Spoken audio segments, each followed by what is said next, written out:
Hi guys, welcome to the RWBY podcast. Oh no. Specifically Volume 7, although we didn't do one for Volume 4 through 6, so we're just going to summarize it the best we can. The topics we're going to be covering are going to be mostly based on the characters that you're going to be seeing on screen. As of right now, you only see this poster as the starting point to our podcast. So with me today, I have Derek. What's RWBY? Alright, and I also have Devin. I'm worried. Alright, high emotions we got here. I'm scared. Okay. I'm in danger. So before we actually go into the topic, guys, do you like RWBY? Well, that's a complicated answer for me. Now let's get into the real meat and potatoes right now. Alright, we're not going to try to be a typical RWBY YouTube analysis kind of video. Oh, where we explain how trash it is? How bad it really is. I can't wait for the next season so I can get more 200,000 views. So everyone Or can talk watch about not watching this next season, but watching it. And then maybe this time you won't watch the next one. Yeah. But Yeah. you don't want to be sure. You know what? You don't want to lose your audience. I mean, cash. I mean, I think their audience is just based off YouTube recommendations. I don't think their subscribers give a fuck. No. I would. It's half and half, I would say. Sure. There's some dedicated people like, yeah, RWBY's bad. I love watching this guy say it's bad. I guess that's anything. I'm like, well, whatever gets you off. I love to hear this guy say it's Anyways. bad. I'm surprised I don't subscribe to those people. I love hearing that this thing is bad. It's my opinion. I don't think you think RWBY's bad. I don't think it's bad. So there you go. That's the reason It's why. not good. It's not bad. I like RWBY with no adverb. That's it. You do not add another adverb. I like RWBY. Bam. Okay. Right there. Neat. You know, it's like I like cups. You know, I like cereal. Yeah. I like doors. I like RWBY more than I should. That's how I feel about RWBY. That's fair. All right. So now that we got this, Now that we stressed that topic. yeah, everyone knows our stances. We're not RWBY fangirls, nor are we the cringe community of YouTube recommendations. Thank God. Anyways, Although we could get on views if we were recommendations. there we go. See, just got to do that. Then we can get paid for this shit. You either become cringe, but you get the viewers, or you don't become cringe, you get no viewers. Yes. The key master route. But we have honors, so. Exactly. Yeah. So before I go into it, the way I organize this is, I know I'm doing this a lot of the time. Just like what Devin says, like, yes, but at least we have our honor. This episode of RWBY is brought to you in part by Skillshare. Skillshare, McDonald's, Hey, I haven't heard Made anything. Shadow Legends, NordVPN. I respect the Skillshare more than straight Shadow Legends. It seems like a thing that's actually useful. Dude, I would love nothing more than to actually support the games that I actually like playing on my phone. Oh my god, there you go. But anywho, the way I organize this is the first section is going to be characters that are exclusive to season 4 through 6, and the next part is obviously are going to be characters that have a thing in Volume 7 for whatever that thing may be. And I also made it in the way where we start with the characters we're probably going to talk less about to the characters that I think we have the most to say. Because there's so many. Exactly. With the exception of the main 4, which might vary on how much we talk about them. But they're the main character, so they get main character pass. Alright, so let's get started on RWBY with... So I want to start just specifically Sun and Neptune. That person in the back. And that person in the back. But I actually wanted to start this off a little light so we have something to talk about. The next character is actually like probably the least we can talk about. Okay. But anyways... So is it Sun or Neptune? Sun, or both? Both. We can talk about both of them. Okay. We can talk about each one individually, however you guys want to go about this. Okay. But yeah, remember Neptune was a person? I remember his 3. gimmick. His gimmick was being afraid of water, though. His name was Neptune, and his skill was water. How ironic. Yeah. I completely forgot about that.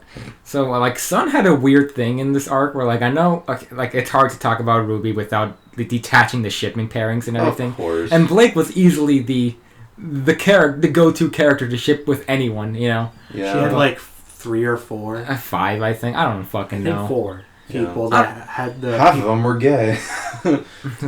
Yes. Yeah. There we go. More women. Well, one of them is confirmed. The other one, people are like, make it happen.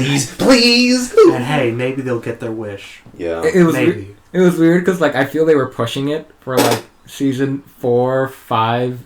But yeah, that was like very. I think the ship's called Black Sun. Yeah, something like that. It's very centric, and then once Sun left in Volume 6, it's just like, who? Yeah, because people stop caring, you know? They're like, oh, gotta move on to Bumblebee. It's funny because I liked Sun. Sun's cool. I liked him as a side character. It took me a while, but it's once he left when I started liking him. Right. Funny enough. Well, I always thought he was just kind of like, go away. I liked him, but once he left, I was just like, who? Pretty much, like, he hasn't really made an appearance since. He's a reference to Goku. Well, isn't he a reference to, like... It's a Journey to the West. Yeah. Goku, Yeah, literal Goku. Not Super Saiyan Goku. But yeah, though he does have a pull. Sun always had that energy of trying to do like the relationship between Beast Boy and Raven, yeah, as it is with Sun and Blake. It always had that energy. I felt. Oh, Beast Boy and Sun do have similar energies. Thinking about it, because they're both monkeys. They can be potentially. I always felt like that Beast Boy's default was just the monkey. That's fair. I always just thought I never felt he had a default. The default is him just the green human looking thing. Oh man, I could go on. Yeah, we could do an entire Teen Titans podcast instead of this. We could, but we're gonna keep going. I'm praying the bit is we talk about other things more. I remember. I was just about to go into the freaking Teen Titans, the newer movie where he's able to turn into alien animals. I also like RWBY. Anyways, I always thought they had a cool relationship. I guess because they were like, bro. It's like yin and yang. The because one's moody and the other one's very hyper go-getter. You're opposites attract. Aren't they just both like hyper go-getters? No. Well, Blake in a way. Blake in a certain way, yes. I forgot. I to recontextualize, I was talking about Sun and Neptune. Oh. Sorry about that. They were just bros. Yeah. Yeah. I thought that was really neat. But yeah, again, the beginning ones, not a lot to talk about. So, moving on. Yeah. Unless anyone's got any final comments? Nope. No. All right. No. All right, this is the guy. Lionheart. Yep. Okay, this is the guy who's initially going to be first. Oh. If you guys have anything... His name is very referencing to what he is, which is a giant pussy. Let's keep going. All he literally is just a guy who's a coward who betrayed them, and then he dies. I like the gimmick. Yeah. Pretty brutally, I might add. But that's about it. I kind of like it because I was wondering if it was like a Wizard of Oz trope because he was the cowardly lion. I was wondering if they were trying to do something with that, but part of me thinks that Rooster Teeth's not that clever.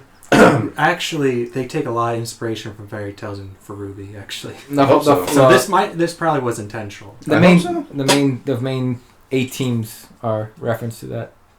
What? Or the main 8 from the 2 teams are reference to heroic tales and everything. Yeah.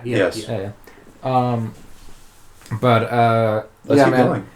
Wasn't he supposed to be like some kind of like grandmaster or whatever? He was the head guy of the academy of whatever they were at that place because I don't remember the name. It started with an A. It's so weird because when I think about this location, it's like, oh yeah, this was a place. Because like I got to know Atlas and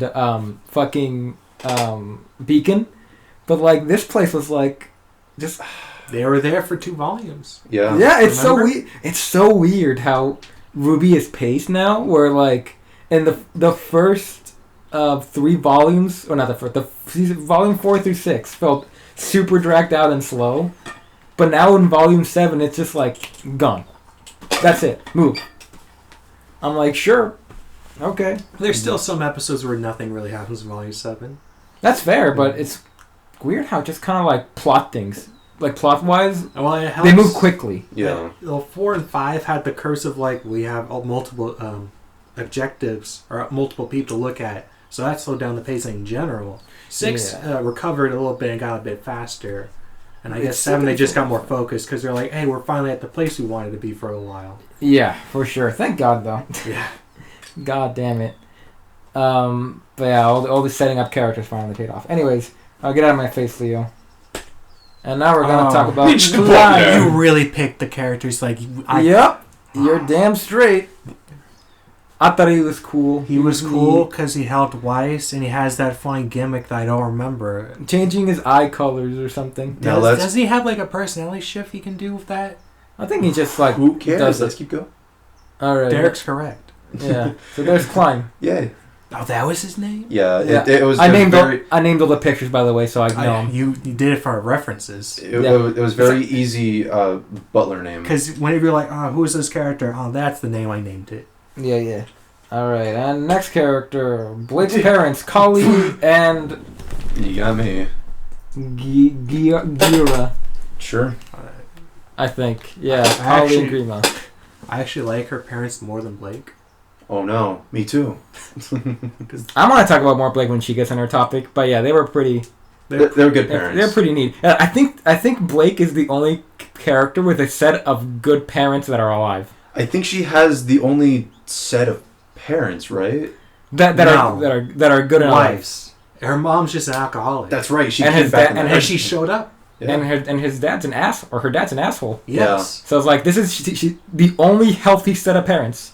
Yeah. Belongs to Blake, which is funny considering she was an edgelord. Yes. So. God, there's a lot of porn about her mom. Like I was about to say too. When she was introduced, I was about to say. Right when she was introduced, she was all over the internet. I was gonna say. Hey, some people just can't help it when they see some nice MILFs. Oh, I think she's hot. There's no complaint about that. But God, there's so much. Now I'm like staring at her, like her chest, and I realize like, oh my God, porn has. It changed me. Yeah. Yes, it has that effect on all of us here. And just to clarify for anyone who's actually listening, that's especially you bots, that I don't look for these things, but they stumble around in the communities I hang out with. Boy. Like, a lot. That says a lot about the communities you're in. Yeah, it does. It really does. Well, I follow DeviantArt, so of course it's gonna come up everywhere. Yeah, no, there's no escaping it. The only way you're not fucking seeing this stuff is if you don't go on the internet. If you're like on Facebook or something. Why would you ever want to be on Facebook? There are people, man. And then you have old grannies. But then you have friends that will actually share it with you on Facebook.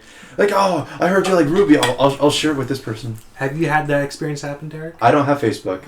Good. I also don't have Twitter or MySpace. I have Instagram for no reason. I have this curse of Twitter on me because I use it. It's alright. You got funny junk. I also have Reddit and iFunny.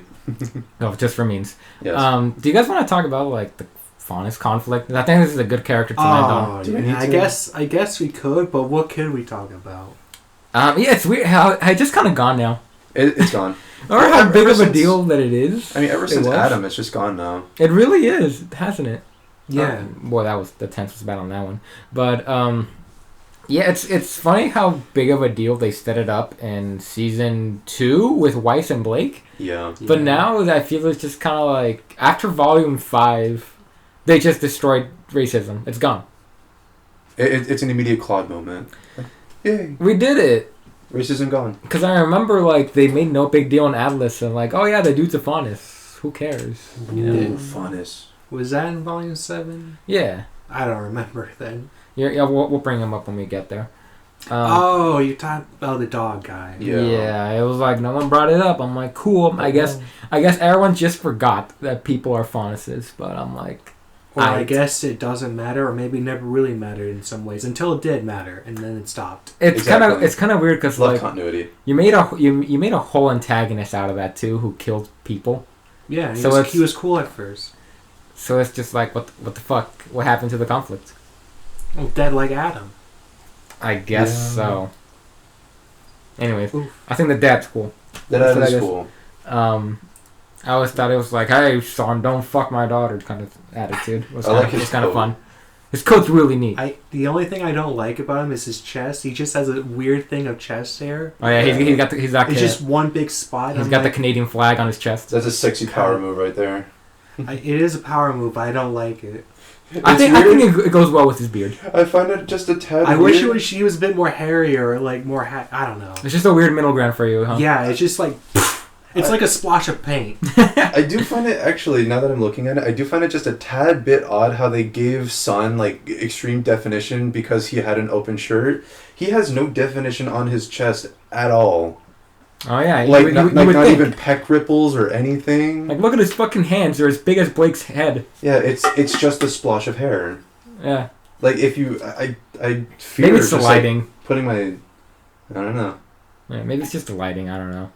Anyways, I think Blake's parents are cool. Yeah. Moving on to the next one. People. Jean. Jean. So, not a lot to talk about her herself, but more the topics surrounding her, which is Being that episode. Which one? The one the big lore dump episode. Oh no. I liked the one beforehand. It's funny because that was one of my favorite episodes too. Dragons. They had dragons. There was just a lot of shit where it's like, Salem, here you go. It made Salem lame.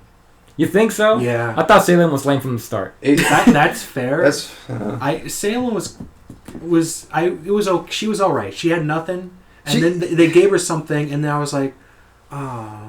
I think it was better, man. She felt like a fucking Power Ranger villain, and it kind of just like... I prefer that than this. Yeah. Because like she's just a dummy now. Yeah, like when you make her whole gimmick being petty, like... that can't let go. Shout out to Obito. Well, he had like specific reasoning. It was petty, though. Of course. Oh no, my childhood friend died. Anyways. But yeah, no, I generally really liked the episode because you saw the whole journey and the whole thing kind of go what hop on, you know? Yeah. Kind of added more depth to Ozpin a little more. Yeah, and it kind of confirmed the theory about like Ozpin, like the body hopping. I also like how the whole thing was like, oh man, what's the moon about? It was just the gods being a little extra when they left the Earth. I like that idea. they just slammed the door on their way out. I hated that because it was treated like just a moment, it was just a side thing, but it was kind of like I hate the execution of that. Like I don't mind it happening like that, but it was just like here you go. Yeah, pretty much. Part of just really likes what like a lot of anime just does with the moon. It's because sometimes it just gets fucked over. I only know Soul Eater off the top of my head. No, right? Soul Eater, the moon and the sun. Well, I'm just talking about the moon, man. Read the manga in that. The moon is crazy. But like what, like in Dragon Ball, when Gohan turns into the Great Ape for the first time, and Piccolo's like, "Oh, it's because of the moon." He just destroys the fucking moon, and then at the very the moon, man. And then in the fight between Goku and Vegeta, Vegeta's like, "Where's the fucking moon?" Like, fuck it, I'll just make one myself. Christ. Yeah. Oh my god. Fantastic. Otherwise, I'll re-explain that one later. You know, it's so funny, now that I got reminded of the word execution, is I feel in Volume 7, which we're going to get to, there's so much shit where I feel there's a lot of good ideas, then there's a lot of cool stuff that I think they think of. But I think that, as you guys can probably guess by now, the execution's mostly bad in Volume 7. Sure. Like, the really cool things that I'm like, dang, that's a great idea. Terrible execution. Still top 3 favorite volumes for me. Yeah. That says anything. But yeah, I thought Ruby was clever with how she stopped time with fucking Jin. I thought that was kind of neat. When was that? The last episode of Volume 6.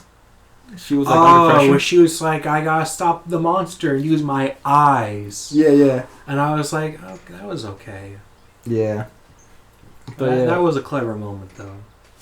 But other than that, yeah, Jin's just kind of currently a plot device of trying to answer any question, whichever. I'm fine with that. That's fine. I'm like, cool. That's okay. No problems on that front for me.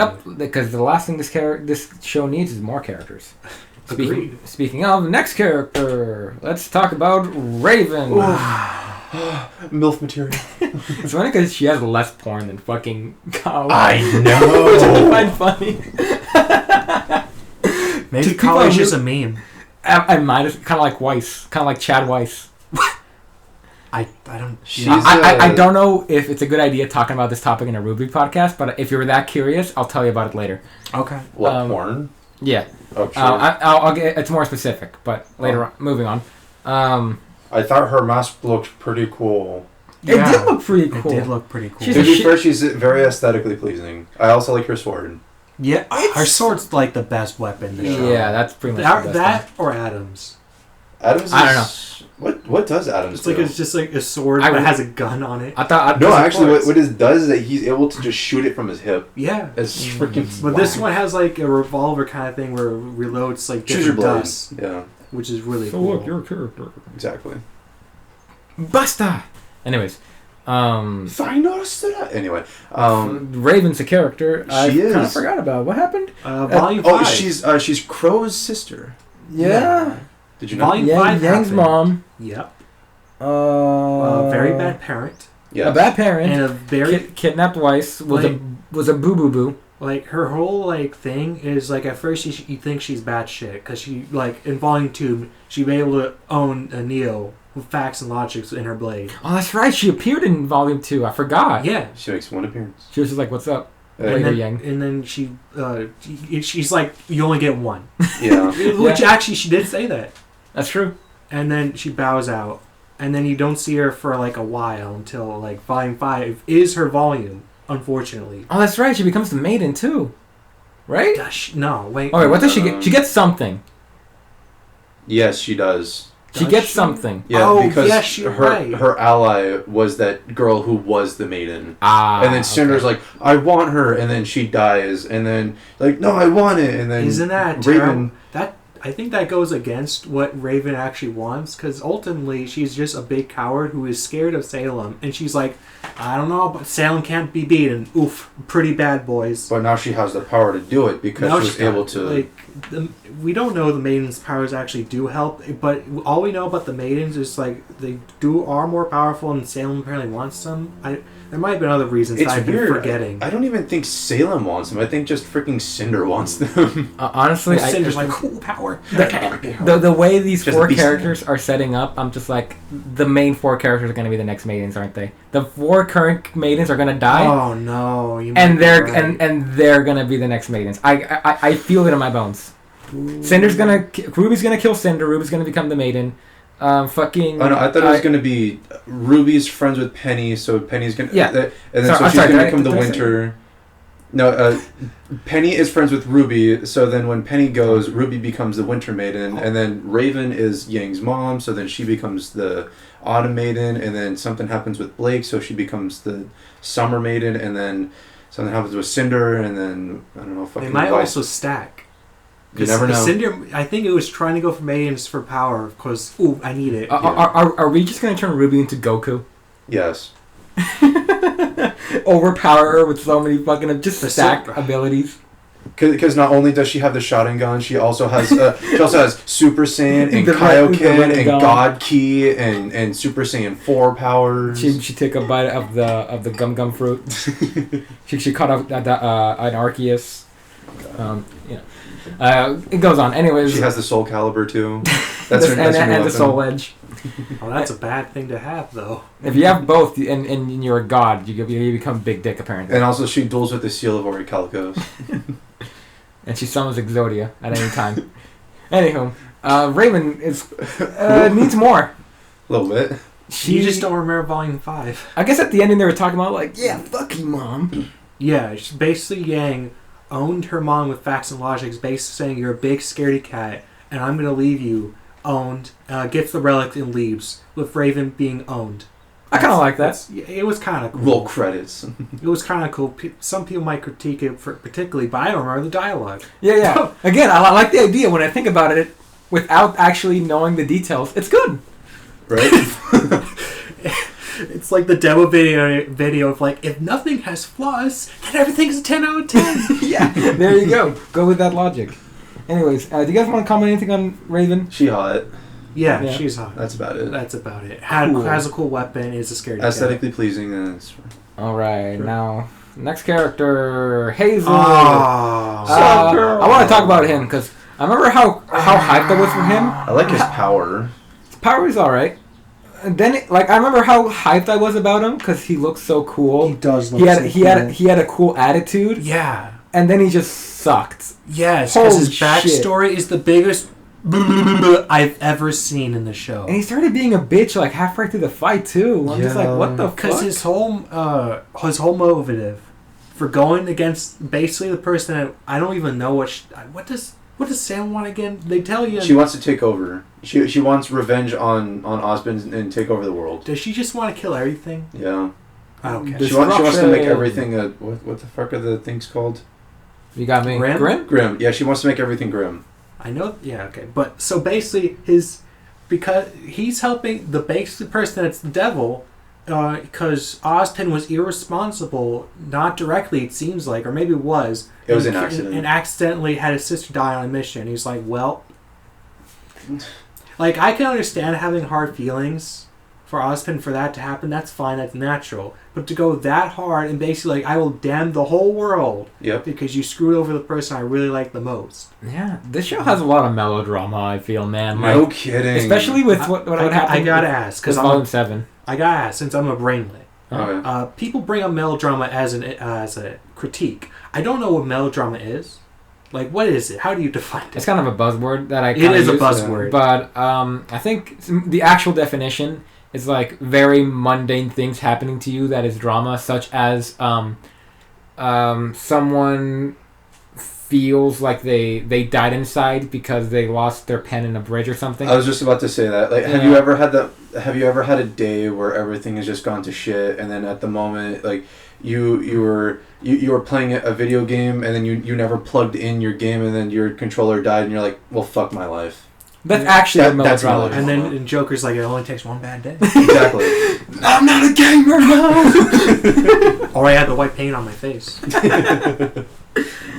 But yeah, man, no. Specifically, though, I'm talking about like it's over dramatical. That's the word I meant. Sorry, I use. But yeah, you're absolutely right. It's I use the English. Dramatic. Yeah, I use the English vocabulary very poorly. There's never been a character where the backstory damaged them that much for me. Exactly. Like, he was so cool. He looks cool. Yeah, he had a cool attitude. His entrance when he first fight's pretty cool. How he freaking injects himself with dust. Like, that's epic. Neat. When he first saw Oscar, man, he was just chill. He's like, hey, what's up?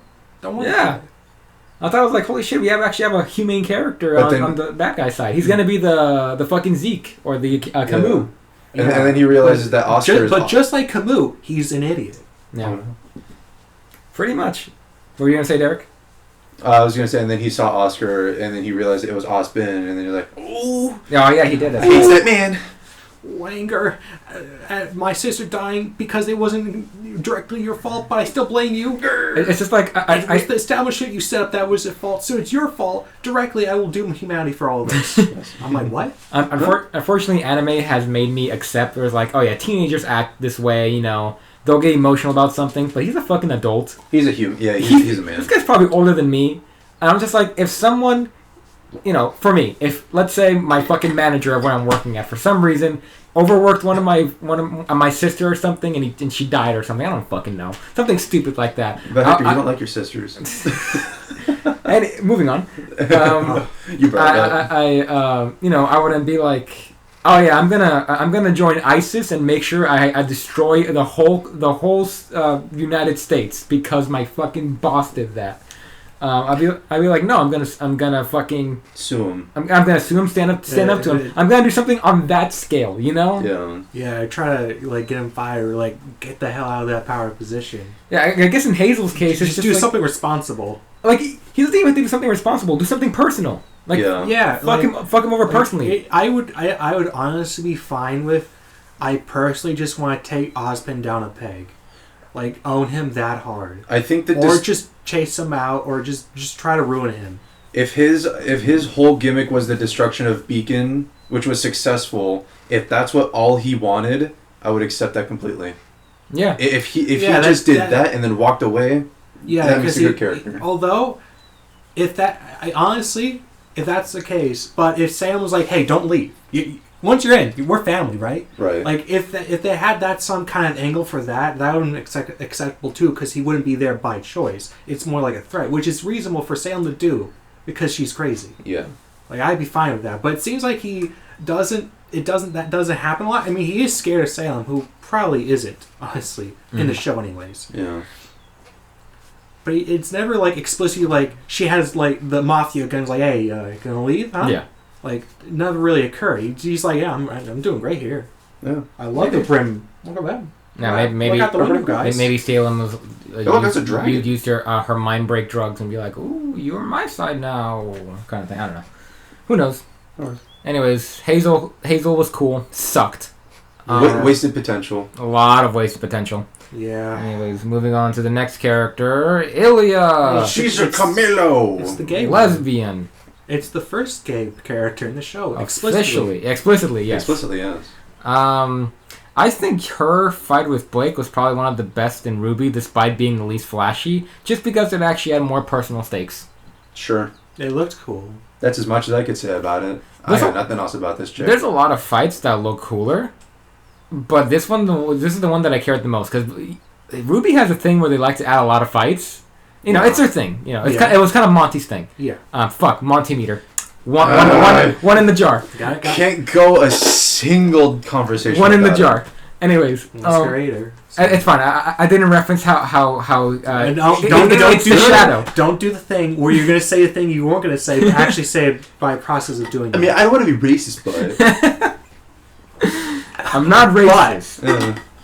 Anyways, I thought it was probably one of the fights that I actually cared about, because it wasn't just like, "Ooh, look how cool this fight looks and how uncoordinated we are," but fuck it, we're uncoordinated fights at times. Yeah. Not like uncoordinated as far as like how bad it looks, but like the characters themselves are like, "Fuck it, let's just YOLO it." Like there's no personal stakes. Well, there's no tactics. There's just like, go in, do the thing, just jump around and hit some things. Hey, Volume 7 has some tactics. Yeah.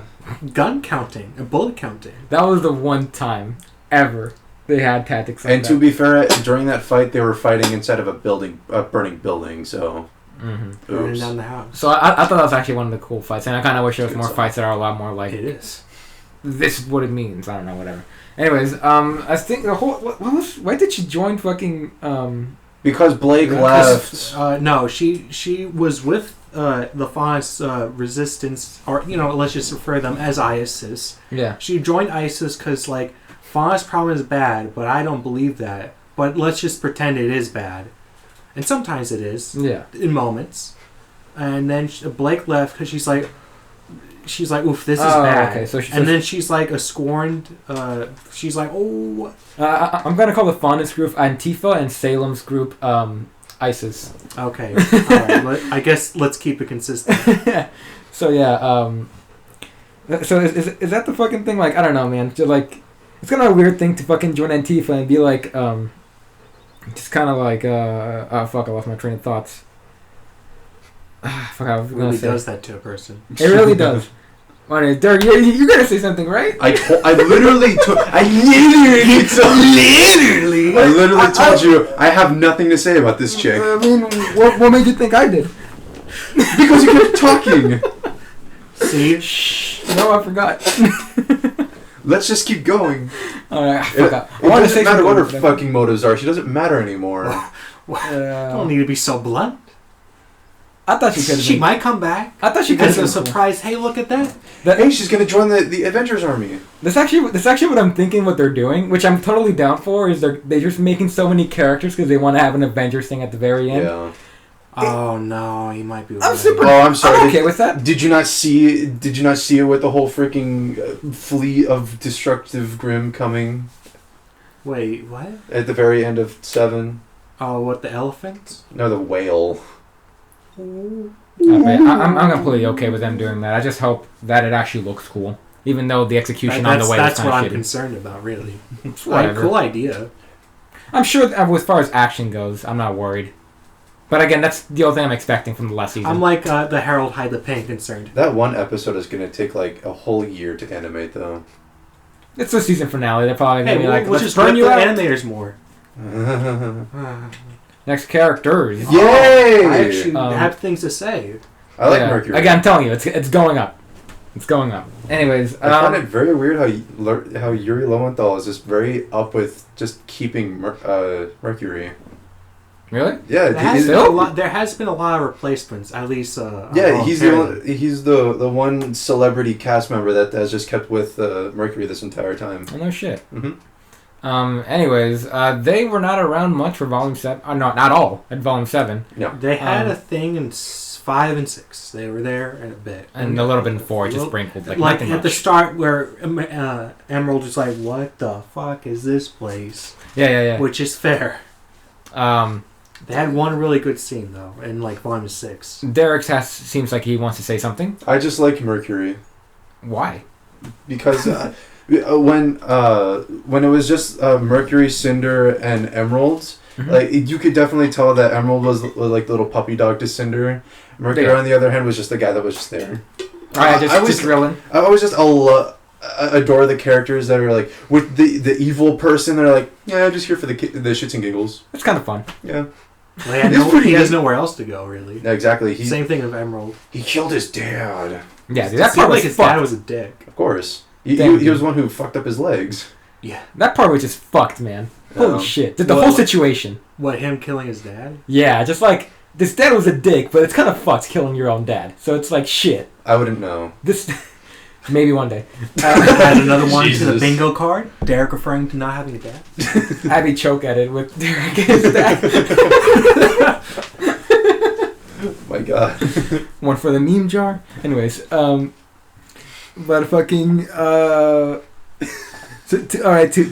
kind of move around the actual core topic of them, I always thought dark skin on green hair is an awesome combo on any fucking character. It's like Can you name other examples? Not off the top of my head, unfortunately. Got him. There's that one character from that one show that I can't remember the name of either. I just lost There it. you go, man. Can you think of the show? Because most of the characters don't matter in anime because you have dark It's- skin. Japan doesn't fucking care about dark skin characters, man. It's that one that Yeah. Plague referenced in his greatest villains.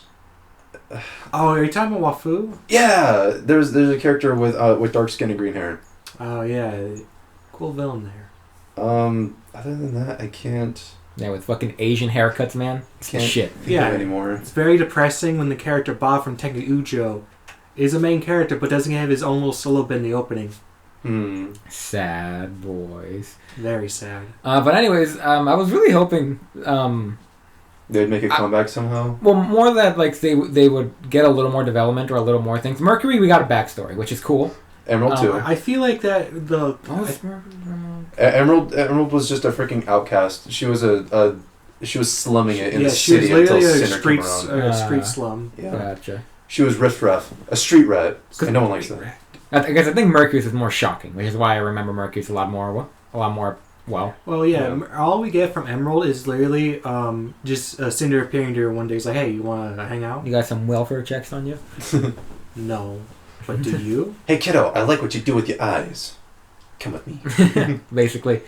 But I always kind of wish Emerald was like leaned a little more hard on like this is fucked kind of thing. There's cracks. Oh There's yeah, cracks. remember in like I think it was season 5 when she literally started to crack under pressure. Well, I would even argue as early as Volume 3, where at the Fall Beacon, she's the only one of the three being like, "Oh no, this is bad." I'm kind of hoping she has a conflict with Cinder at a certain point. Depending if she sees her, but she probably will, honestly. Yeah. Which is, I think, a good potential. I kind of want her to be a solo outcast character where she doesn't align herself with either of antagonist or protagonist. Part of me wants to see that, but at the same time, it's a minor character, and I don't need more characters in the show. So, you know. Yeah. And I think Raven already fills that role. Like, fuck, man. Ruby has too many I characters. think Fuck. Emerald would work fine if she joined the good guys side, or at least worked with them. Somewhere along there. Yeah, that'd be nice. Because there was that good scene of Mercury basically telling Emerald that Cinder just doesn't give a shit about her. No. And she needs to wake up to it. Like, honestly, at this point, I think Cinder cares more about Neo. No, she's just a more business about partner. her anger. But she has more results, so... as far as Cinder's concerned, she cares more in that aspect. Probably, yeah. But anywho, anything else to mention on these two characters? I feel we're going to talk about more about them, but they really just were kind of put in the back burner for a bit. Yeah, very much so. Yeah, they had one really good scene in Volume 6, and that was about it. But it was a really good scene. It really was. All right, and I think this is the last character, section 10. Yep. Jesus Christ. Yep, I put that picture in specifically. What? So he was a faunus, right? Yes. What was he? I forgot. Yeah, he was the leader of Antifa, as you refer as. Yeah, but like, which faunus was he? What was he? What kind of faunus was he? Like What- part great whatever? question. Yeah, because I thought that his like little things were horns, but then, I like think was it they just his are. hair? He doesn't have I anything. think you see those black. Yeah. I think those were the horns. I don't know of what. He was part edgelord, the most dangerous animal. No, he was born for this. He was just faking it. They scarred me. But yeah, let's talk about fucking Adam. Too bad we haven't watched the Adam special, so we can't talk about much.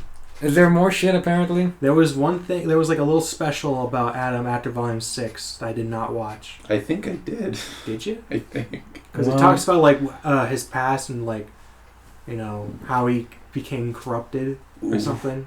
So let's talk about specifically his role in the show, which very minuscule. It's fuck. It's not minuscule. It's a big deal. And that's the problem. Is that it is a big deal. Yeah, but they make it minuscule. minuscule.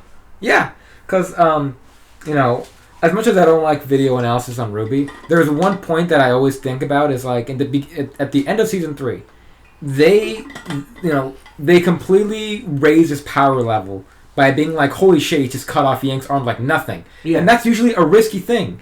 That's super risky. And you got to make sure it pays off well. But the bigger problem with Adam is that once you get to like Volume 5, he becomes a little bitch. Yeah, like the end of Volume 5, I feel like they were almost intentionally made him to look like a loser.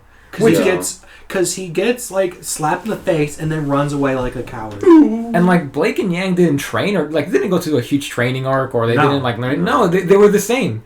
So what the fuck happened? The only difference is that Yang got fought together, meaning that love prevails through all. Hector, that's the real message here. That the power of friendship, we will or love, depending on how the writers might feel. I mean, don't friends love each other? Don't lovers have friends? Yes. It's up to debate. Sure. We'll write in later. But yeah, fucking viewers, let in the comments. Hey, want to be friends? Oh no! Thank you, bot. Anyways, very cool. Yeah, dude, fucking like it. Once he took off the mask, I thought that was the most fucking base thing ever about Adam. Yeah, that's that mark. Yeah, because it really just makes the dent where being like look what they fucking did to me. I'm more an animal. Yeah, no, it's super cool, and it sucks that Schnee wasn't there or any of the Schnees. Yeah, and like it doesn't even have to be Weiss. Any of the Schnees would have worked. Whitley would have worked. Fucking Jacques. Jacques would probably have been the best one because probably Jacques had direct authority for that to occur. Yeah, imagine fucking Adam fucked up Jacques. That would have been an awesome plot point. But or vice versa. But Adam got distracted by Blake pussy, so and it's unfortunate. But there's some other self-perceived NTR. Oh no! Yeah. Oh no! You're right.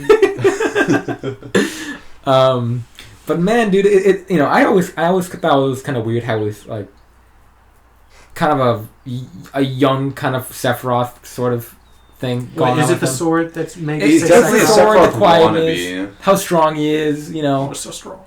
I always thought it was kind of weird because I never really got the menacing energy off of him in the beginning, just because Volume 3 I would feel is his most menacing.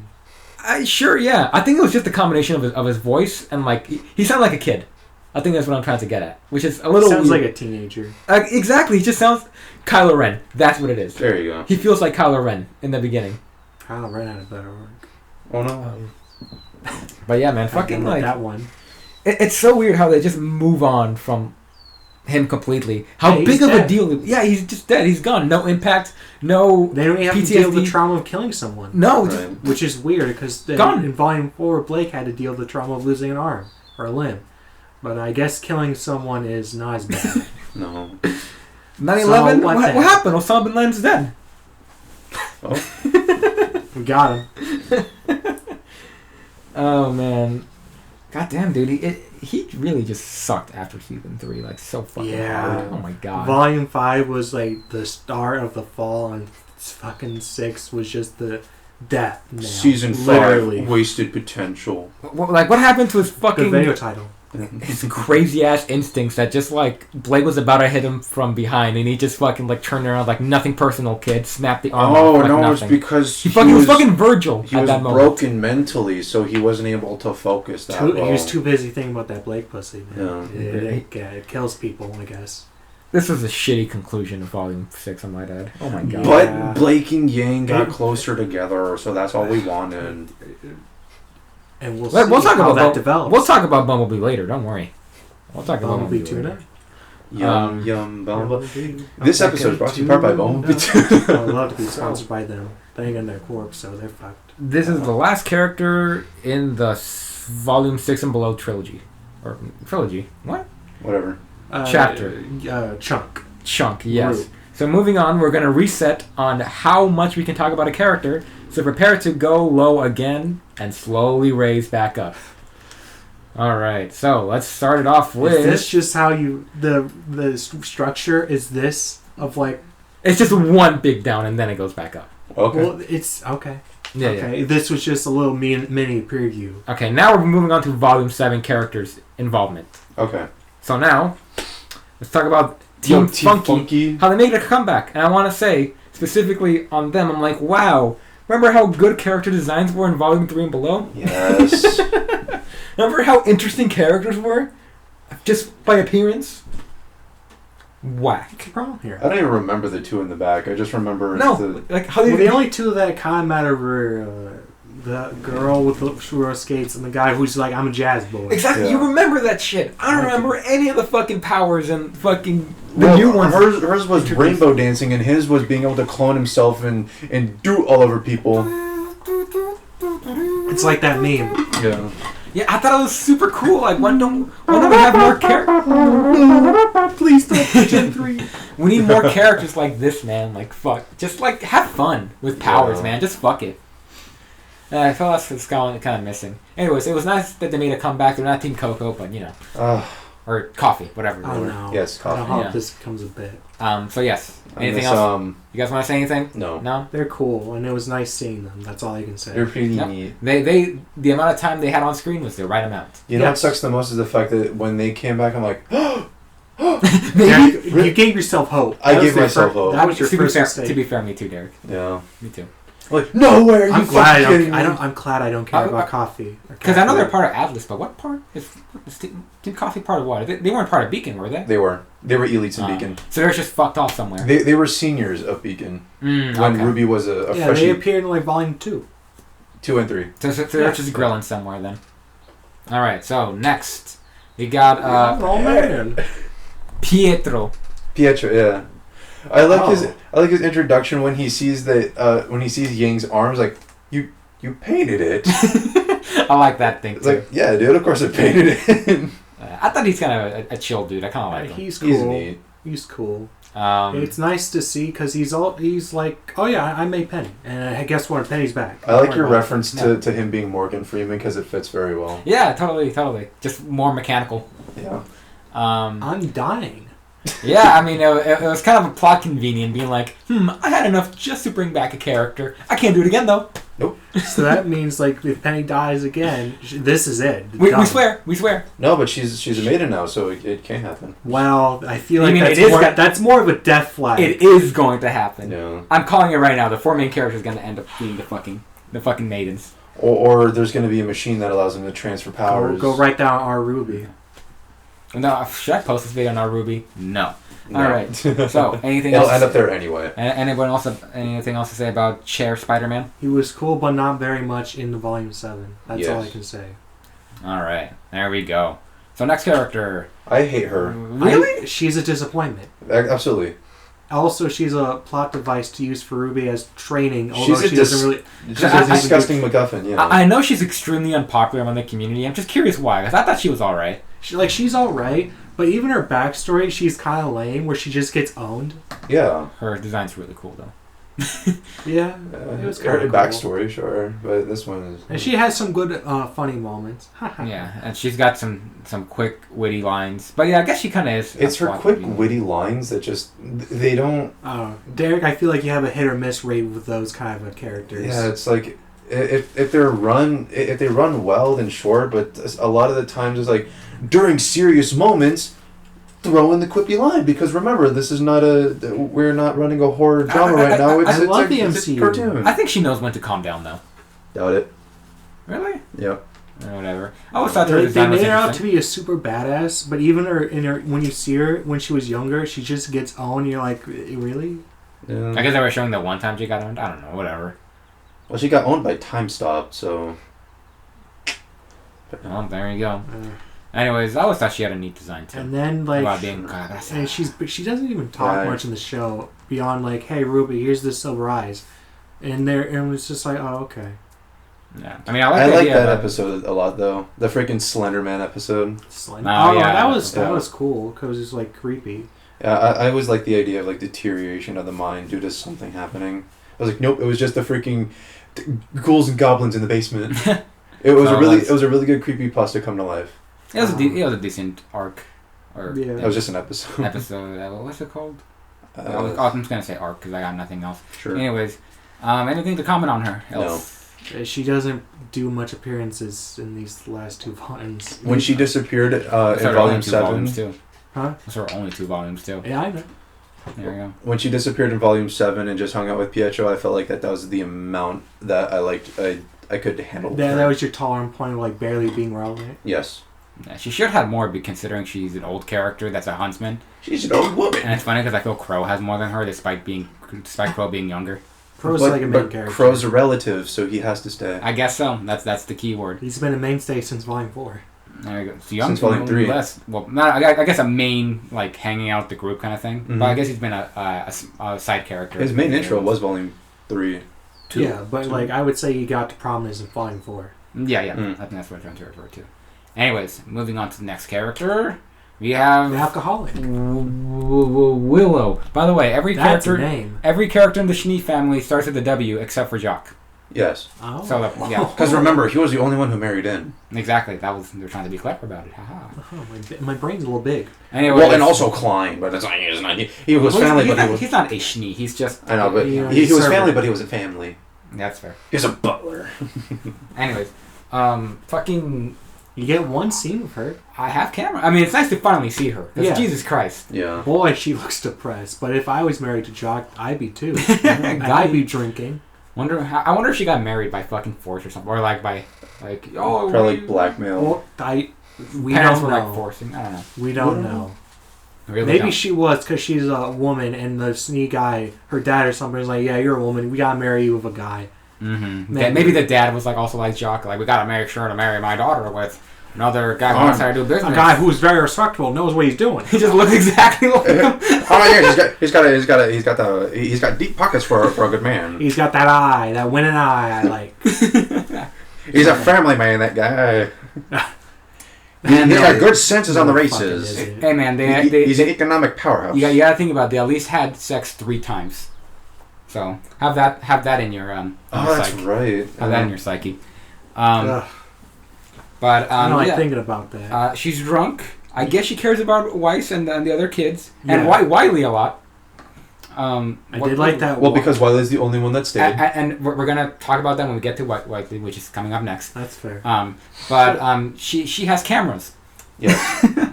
How convenient! That was like part 4. That was the most convenient thing ever. Yeah. Oh my god, man! It's like, oh yeah, by the way, I have cameras around the house that no one noticed. FYI. Even your dad has blind spots, and like, oh, cool. She really did feel like a plot point, despite I feeling like she could be an important character. I didn't get that feeling, but I could see why you got that. I don't know. It's kind of weird how she was thrown in. That's what I'm trying to say. Well, she was literally at their house. I guess so. And it was weird. I'd be weirded out if I didn't see her, you know? Yeah, of course. I of course want her to, but it was just kind of weird that the whole thing was like, I drink alcohol. Bam. Okay. The personality. Here's the cameras. Plot point. I think it's... Well, I was fine with her appearance. I have no real critiques. I guess just after 7 volumes, I'm like, that's it, huh? Okay. Yeah. Just brush it aside. You know, I'm not angry about it. I'm not posting a whole fucking thread on it. Anything to say, Derek? You didn't say anything? I don't know if you want to. No. Okay. All right. Next character, which is Whitley. Wow, it's a small picture. Whitley. Boy, I did not like this character in the beginning. But you're not. I don't. You like this character? You like this character at all? I think after Volume 7, I think he has a lot more going on than I thought initially. I think Volume 4, you're like, man, Wheatley, what an asshole. Yeah. And then the preceding ones, especially in 7, you're like, okay, yeah, Wheatley kind of has it rough because he's literally the only one there, and Jock's an asshole. Yeah. And Mom's an alcoholic. Mom's an alcoholic, so she may not hurt him, but she ain't helping much. Oh no, he's the only troubled child in a broken family. Well, I think they're all troubled, let's be real here. Yeah, it's kind of a fucked family. Here. I mean, to be fair, when your family comes from slave drivers, what could you do? I think Whitley might be actually the least fucked. Now, I think it has potential. So that's what I'm saying. It's like I'm very at the moment. Before I go on, Derek, do you want to say your XD? He has the least potential of being fucked, but he could be even more fucked. That's true. I think Hector phrased that as like he's the least fucked at the moment. But he could be even more. I'm very invested in where he goes. Hope that doesn't disappoint you. Honestly, he could go evil, good, neutral. I just want to know where he goes. I really want to see him more. I'm very like. I will promise you, I have a feeling that he's just going to stay right there. I hope not, man. Like, I don't care if he... again, the jock problem was kind of solved, at least for now, we seem. So like... who knows? Maybe he's actually now irrelevant because the jock problem's out of the equation. Is he going to be the new jock? Is he going to be like, alright, Weiss, I'll help you out, or whatever? I don't know. Or is it going to be a conflict, and then he's going to help? I don't even know if they'll bring him up now, honestly. I'm curious. That's what I'm saying. I'm very invested. Because literally the jock problem's solved. Yeah. Funny enough. But they wanted to make that throwaway line where like, oh yeah, Whitley's not, he's kind of lonely, Weiss. And he wanted to do that scene where he's like, no. Ooh. So I got wine in my collar. I feel they're setting up a sprinkle. And I'm hoping it grows into something. They're giving you sprinkles and you're asking for a fucking sundae. Sundae. I planted a seed. They planted a seed, and I'm hoping it grows, and they don't fucking just put a house over it, you know? But then you got a tree house. I guess so. Is that how it works, huh? Yeah. But anyway, anything else to comment on Super Thin Boy? No. He's cool. He might be relevant. That'd be probably the worst thing for his character. Yeah, I hope we get to see him again with something cool. Something happening, I should say. He gets a giant gun, or one of and shoots Salem in the head, or if you headshot. Now you have to pay attention to me, Weiss. You just killed Hitler. Yeah.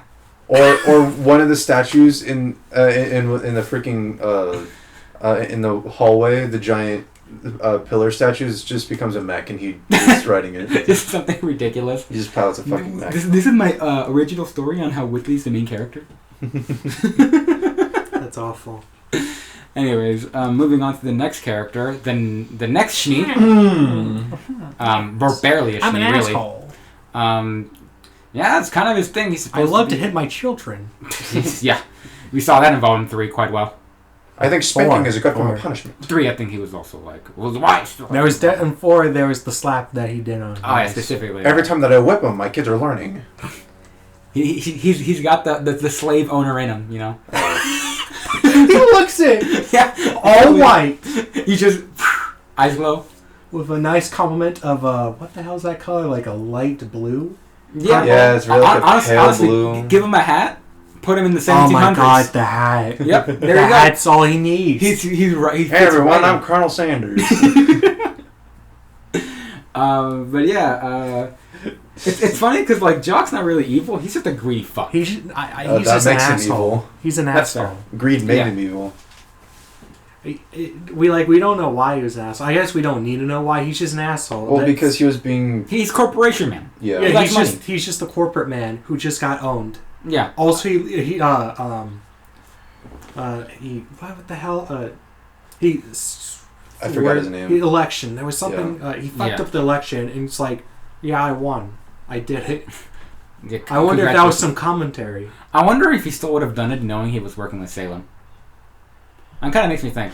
I think he learned eventually because what? God, do you remember his name? Because I don't think he won. The hacker guy. Oh, Arthur. Is that what he said? Arthur Watts. Watts. That's his name. Yeah, when Arthur can't. I don't get it. Watts is electricity. He's a hacker. So he was assigned his very big brain. But when Arthur came up to him and was like, "Oh yes, you have to fix this stuff because if not, then I'll blackmail you until you die." Like, yes, and then he walks away and like, well, fuck, then I guess I gotta win the election. Yeah. I thought he was like, "Hey, do you want?" Like Watts came up to like, "Hey, do you want to win an election?" And like, the Jock's like, "Yes." What do I gotta do? What do I sign? Do this, and that, and then we'll be Gucci. And he did it. Do you want my firstborn son? There's Whitley. Before I forget, it's very, very convenient that I watched RWBY while the quarantine was happening, and Atlas was all about like we gotta go into lockdown. Yeah. It's the most. It's funny because this show ended like I think mid-February or so. Somewhere like Right that. before that shit happened, and I just happened to watch it during it, so it felt a little... There was some commentary in there, I felt. I guess. It was kind of funny. It was just a funny correlation. But anyways, yes, Jock is evil businessman. Well, He's not a evil. corporate scumbag. And scumbag, yes. But then he got owned real hard. Like How do you get everyone, owned again? like everyone, because Weiss fucked him over. Oh, that's right, the cameras. Weiss, because the cameras found out the dirt, and she basically said, "Yeah, I'm gonna own you with this facts and logic." And then he's like so owned he couldn't speak up. Oh no, I was being fucked over in front of Congress. Also, I think Iron Man also, not Iron Man, Heart. Ironwood. Sorry, Ironwood. It was Lionheart and this Ironwood. Basically had to fact check, I think, or at least had the consoles like, "Are you sure about this?" Or no, actually they just checked the footage like, "Oh wow, this is really incriminating." No, because this is really bad. At first, Weiss was like, he did the bad thing, and they're like, sit down, girl, you don't know. And she's like, I got Let video. me slap you. I'm gonna slap you a little hard. Get over here. I don't mind slapping in front of people, and it makes you remember more. Why? What'd you do now? Gets the belt out. He's like Grandpa from oh no, I'm having brain aneurysm. That place. No worries, Ruby will do that to you. It's the Ruby effect, I feel. That grandpa. Cool. All right. Oh, from Boondocks. Yes. Boondocks. There we go. Thank you. I remember the belt, and I'm like, yeah, Boondocks. There we go. Anyways, anything else about Jock before I move on? No, not really. I think it's the last other Schnee? No. It's the other mustache fellow. Yeah, another person with a celebrity introduction that will actually keep his character. Yeah. Chris Abbott. Now, I was very interested with... Yeah, right? I never noticed. I was very interested what the fuck Arthur's deal was, because out of everyone in the table, he looked like the only one that was like, how the fuck do you fight? Yeah. Gun. With hacking and diplomacy. Those seem to be his strongest suits. He's not good at fighting, as we saw, because Iron Man just fucked him up. Yeah, and he had his arm broken. Mm-hmm. Yeah, no, he's not a good fighter. And literally Iron Man mentioned to him, it's like, I can count bullets. Yeah. Which is actually very strange how he himself didn't catch on to that gimmick. So I think he noticed. He's like, oh well. I think I'll that bluff my way out. fight was just a stall. Like, Watts didn't care he got caught. He just stalling for time. But I did like that fight. It was a good fight. I think he is a very important character to Salem. Like, I think out of all the characters, with the exception of Neo, he might be the most important character because he has hacking, diplomacy, and other skill that I forgot about. Yeah, like he's not very explicitly on the punch guy. He's like more like he can sneak into a system and like fuck everything over. Yeah, he's a lot of the reasons why Volume 7 went bad is because of him. Yeah. No, honestly, he was doing, compared to the other characters, I think he did the best job. Yeah. I think he's the one that actually is legitimately successful in his assault on his own. Like, well, to be he fair, had existence with the other guy who's just crazy, who could never do something of that scale because he's just like, murder. I love my mother. Next character, by the way. Great. Oh no, I gotta talk about that moment. Yeah. Anyways, It's gone. Actually, we have three ways of talking about that moment. we could. But yeah, god damn, dude. That moment when Pietro was like holding up the fucking photo with the thumb, I'm like, I know who it is. Yeah. I know who it is. Like, I wish they had that thing where it had the thumb. Did they have the thumb covering up? Yeah, it was just thumb covering up. And we were just like, just show it. I know who it is. It would have been a lot more interesting if he was just showing the full photo. If he just showed it up and like, hey. Yeah, that moment was a little cheesy. I'm like, okay, come on. You're not tricking anyone. It's like, okay, fine, then now when's the moment where Arthur's going to be like, well, Penny, you can't fight me because you're my daughter. Probably. That'd be kind of interesting interaction. Because considering he's Hacker Man. Yeah. Then again, didn't state, like, the whole Penny project was the Pedro's guy's idea. Watts wanted to do something else that I don't remember. And he got really pissed off. Like, why didn't you do the thing I want to do? And just fucking bailed. Nah, it was something like that. Something like that. How old is this dude anyways? Because he looks much younger than fucking Pietro. I would say, I look at him, I would say 50 or 60. 50 or 60, I would say. I guess so, but because Pietro looks like he's fucking 70. Well, he's dying because I gotta give my juices to my daughter. The old three houses makes your hair white. Gotcha. Yeah. I don't know, or Pedro's just naturally older. Who knows? You never know. Maybe he was just an intern. Maybe. Yeah. You got promoted. Like, they did mention the whole system, at least for that city, was made by him. So he was a pretty big deal. So far, and thankfully he hasn't disappointed him. He hasn't disappointed me like Hazel. No. So I honestly, out of all, like even Cinder, out of all the 4, I think he's probably the best one. Sure. He's the most successful. Probably agree. Sure. I will probably agree because even his reasoning for leaving, I'm okay with. Yeah. But then again, fucking over humanity. Like at least I think I can accept this more than the Hazel thing. It's still petty, but it's still acceptable. Shittily petty. And again, we don't really know exclusively. I'm just making assumptions. The energy I get off of him is that he gets to do whatever the fuck he wants under Salem, which I think he maybe likes. I'd be fine with that if that's the case. That's the energy I get from him. And right. You could be onto something. I could see that. Mm-hmm. But yes, that is Arthur Watts. Neat. So next, we talk about I'm crazy. Psychopathic iDubbbz. Let's fucking go. Yes, I don't know why I said iDubbbz, but probably because the whole I'm gay thing and the whole thing. I always see him with that same exact clip of him just like get down, say some fucking gay shit. I'm gay. I'm gay. You know, that sort of thing. I'm crazy. Anyways, does anyone want to start it off, or do you want me to just blow it off? What's his fucking name? Tyrian.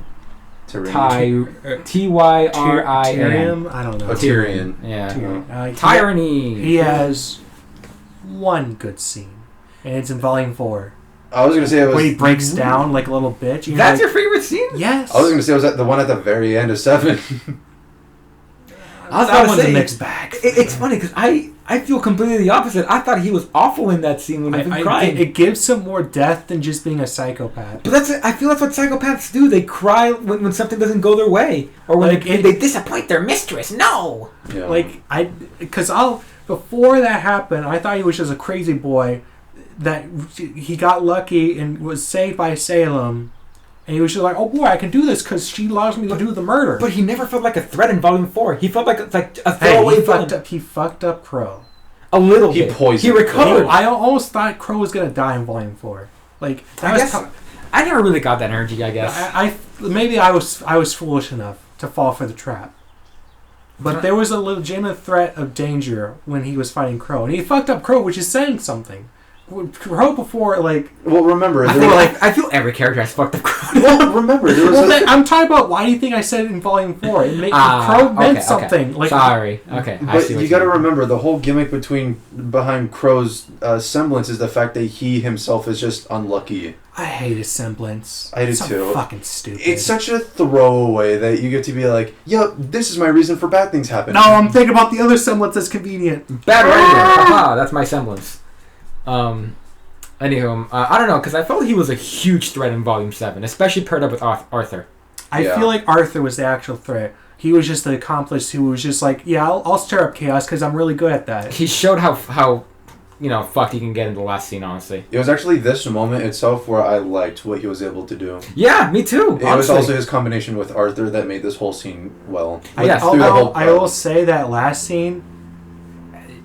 Can you at least say that's one of his best hit scenes for him? Him specifically. Yes, I would say that. I just don't want to say it's the best scene because it's like kind of I have a lot to say about that scene. It's kind of like what the fuck happened. There's a bridge that because it was kind of cool because it was a 3-way battle royale. That was awesome. Yeah. And then the idea, Devin. Then it happened. The execution. And I'm thinking it's like, Crow, what do you expect? Okay. We're going to ahead. We'll wait until we get to those guys. That's going to be a huge discussion. But I would still say singular best one's that Volume 4 one because it was like, oh wow, that was neat for me because it made him more than just a psychopath. He was a psychopath who has mommy issues. Yeah, he's gone. Which it's not that much, but it was enough for me. It was cool. He was just murdered. Also, it was just a surprise. Honestly, it was like, what the fuck? Yeah, he just murdered a whole bunch of fucking civilians, which I thought was like, holy shit, he's actually fucking killing people. I wasn't surprised because I'm like, they're civilians. They're like just whoever cares. Yeah. I mean, for me. Also, it seems like in his character do that, and like, yeah, he's like, hell yeah, I love this. RWBY has not, up until that point, explicitly spilled that much blood. Fair. Which I thought was like, holy shit, they're actually doing it. Yeah, even the Fallen Beacon, you're right. Yeah. No, they weren't. Everyone was able to Rowan got run eaten. out. That's the worst thing. That was the worst thing. And I guess Penny sort of getting killed, but not really. But Oops. Yeah, yes, but not really.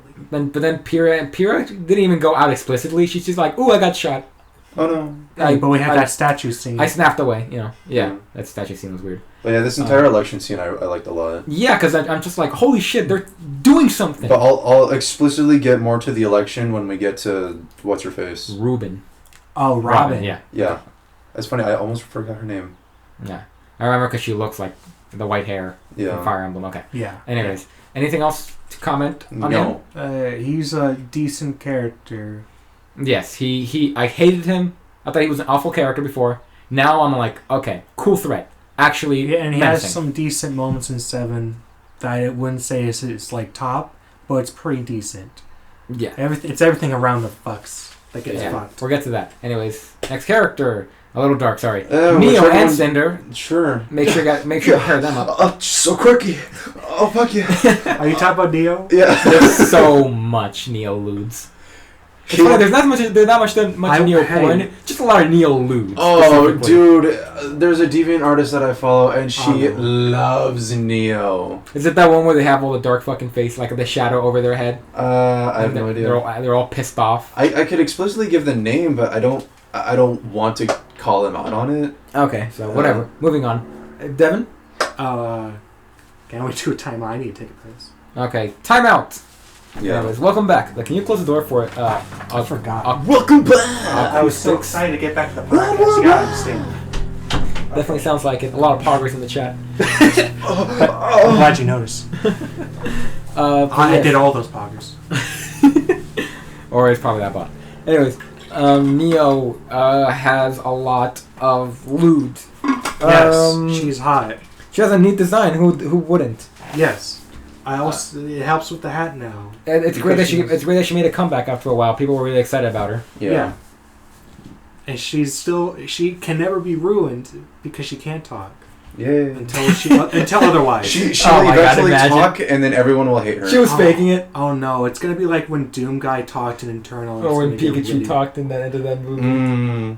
There's a part 2 Don't coming out. remind me, please. There's a part 2 coming out. Great. I don't remember what it's going to be about, but there's a part 2 about that movie. Exciting. It doesn't matter about any of this So- podcast. Okay. I ruined my day. I think I remember I was listening to the old podcast and I was remembering why Devin and Michaela were just boggling me. I'm like, what the fuck are you talking about with bad voice acting with RWBY characters? And at the moment, honestly, I didn't quite understand it myself. But I think I finally nailed it down, and it came down to Cinder specifically. When I really thought about it. She's a mixed bag. And you know, I don't would mean to say shit- flat. I don't mean to shit on the voice actors. I think they do their job. I am gonna state my opinion, however, because this is the podcast. It's only 30 views if we're lucky.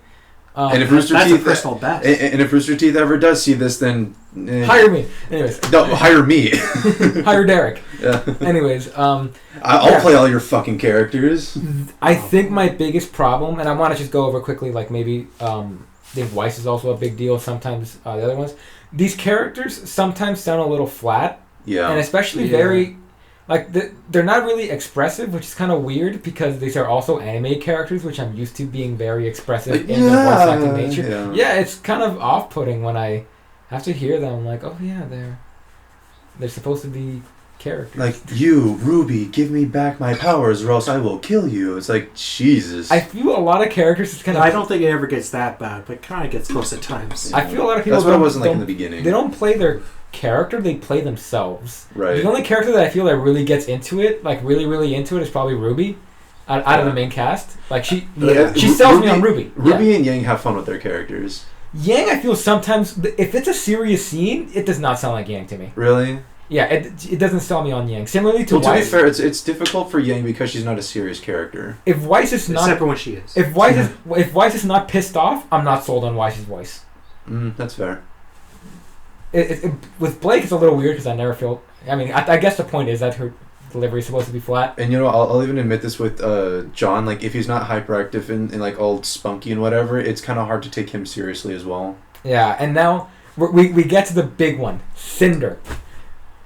When you try to sound pissed off, angry, all these stronger emotions that aren't just smug, it really starts to fall extremely flat. Oh my god, man! Like some of the scenes where she was screaming, getting pissed off at RWBY, it just sounded bad. It sounded like fan dubs.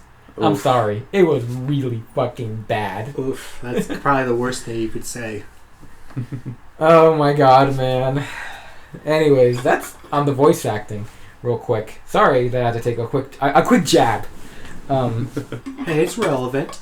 But yeah, Cinder, as far as the actual character herself, she is collecting the orbs in order to become the strongest Goku character. And to own RWBY, because she's very angry. Really petty about it. Yes. It's weird how they just kind of like hang out in the back, but then they're like... I felt they were not going to have a big fight. I felt they were going to save her up for next season, which I think would have been fine. Yeah, I would have been fine with it. But I don't know. The last fight between them kind of felt like, oh yeah, by the way. I don't remember it. It was with between her, Penny, and Winter. It was an excuse to get Penny to be the fucking. It's maiden. Funny because the part about that. Well, the one was just like, I'm about to die. Yeah, and I guess to also get the fucking. And then I guess it makes sense if she's about to die. As soon as like, oh boy, I gotta get more. Yeah, exactly. It's funny. The best part about that entire run was Neo out gimmicking what was his name? Oscar. Yeah. Because I was like that John, Nora, and Ren. I'll get these names eventually. You got them right. You absolutely got them right. That they were like, oh, Oscar, what the fuck are you doing? Like, we gotta get out of here. Like, I lost the key. And it was like, oh, fuck, we just go back and get the key. And then they're running away from the police and everything. It was like, oh, Neo's the police, but she's got the key. Yep. So go get the key. She knows her shit, man. Her summons is really good. It's good. But that's what I'm saying. Like, besides maybe Arthur or her, it's her Arthur that are the most fucking useful. Because Neo, whenever she's on screen, she gets shit done. She's both like good. Like even with Roman. Roman's like a bumbling buffoon, but Neo got shit done. Yeah. He knows she knows infiltration, and she's probably the most excelled fighter. She's pretty good. She hasn't really lost yet. Like all it's gotten was like a tie. Or there's been interruptions. She got the bitch slap from Raven, and that was just because I think it was a dirty hit. Yeah. But yeah, after that, then it was the fight between Cinder, Winter, and Penny, which I felt was extremely forced because it came back to the moment where it was, hey, do you guys remember the Maiden? Hey, Cinder! Remember the Maiden? And it's like, fucking, that's right, I gotta go get the Maiden. And then so it's like, it just brought it wasn't even like full circle, it just brought it back to that plot point. Exactly. Where she's like, I gotta be part of this right now. I was like, oh, it's my line. I gotta go. I gotta go run out on stage. And then so that's when she's most prevalent, is whenever the Maiden is brought up. And then she loses again. There we go. Owned. Get dabbed. 3 times now. Christ, man. But yeah, anything else on Neo Cinder you guys want to comment on? Neo's cool and very quirky, and I like. And very tiny. Holy very shit! Tiny. And a show full of characters that are 6 feet and above, it's kind of weird. There's characters that are fucking 5'1". 5'1". Yeah. Yes, she is. I think the shortest adult character. Yeah, I'll send you the picture again if you want to throw it in the video. Yeah. Womanlet rights. She's doing it. She improved that. That's height doesn't matter. I'm looking at G. Guard. Come on. Yeah. It's funny because the only reason why I really like the Yang and Neo ship is because how hot it was. The fucking tall, super busty girl with fucking short stack. Girl. Cinder's kind of lame. That's all I can say. Oh my god. Yeah. She's better than fucking season 1 and onward. She's better. I think she's the best in 2 and 3. Think so? Yeah. Sure, why not? Because the voice acting doesn't become super emotional. She just has that smug thing, which works just fine. Because she's still in control, quote unquote. Devin, I don't care enough to fight you. If I have to be honest, it's Cinder. It's like you're on the floor, and I'm like, I'm just sure. Okay, whatever. It's not you like whatever. You can have it. It's Cinder. Yeah, that's fair. I don't even want to fight that hard. I'm just like, well, I feel this. Yeah, exactly. Yeah. Yeah, you better put it up there. Anyways, the Devin was very quick on putting Pokemon White up in the higher part of my bed. Anyways, moving on to the next ones because we have a lot. Salem. Oh no. I guess. So there's a lot of Salem sprinkled. I'm seeing some cleavage at him. I was just about to say there's a lot of Salem porn. What? I hope. Well, there's more than you think, but not as much as others. I know Shed made a few. Yeah, he made that whole bundle with Cinder. Yeah. Don't look it up. Anyways, I have. So I want to particularly talk about one thing with Salem, which I still think is fucking stupid. Her tits. Where it's Power Ranger villain, but where it's that scene where she comes out in Volume 7, she hangs out, and she's like, haha, I'm gonna own you, Ironwood. Ruby's like, no you're not, we're gonna own you. She literally says, your mom. Ruby starts crying. Like, what the fuck? I remember. Oh my god! Hilarious. She got owned. Like, what? What the fuck? I can't believe Lily came down like that. I totally forgot that. Oh my god! Like, right. that was the stupidest, weirdest. It was so fucking bad. It was so cringe to watch. It was man. really You go bad. crowning. It's so fucking funny. That's what it was. That's what it felt like to me. No, you said it exactly how it went. Yeah, exactly. And I'm weird. I'm like, why is she crying now? Why'd you bring up the mom? Like How? Like I wish in Volume 5 she broke down. That would have been fine with me because that was literally the first time. Yep. But then, like, I guess they want to make Salem kind of intimidating. All she said though was like, "You look like you're just like your mother," and it's just like I would be okay. Ruby should have been angry, been like, "What?" Something. No, she just cried. Yeah. A little weird. Oh no, flashbacks. Just like what? My mom, I'm supposed to care It's funny because it's not even like the spark with her eyes where like that was going to be like an emotional push again because we got to remember she has the silver eyes for fuck all reason. It was a really stupid scene. It was so dumb. It was, yeah. Oh my god. Your mom. That's what it was. Whatever, man. Whatever. I'm gonna go to ISB. I was able to count that one well because I had that so much in my head. Yeah. That scene, it was just on me. Like, why the fuck I did they do this? Remember. What the just fuck? like how precise that was. I just didn't like it that much. It's pretty bad. But man, you telling it about it is really fucking If funny. you want to smack talk a villain, ask your mom. Oh wait, you can't. the good old Lucas and Bayonetta dialogue. Yeah, dude, Salem is just, as of right now, is just supposed to be the menacing symbol in the background. Sure. We got the lore behind her, which is fine for me. Cringe. Sure, whatever.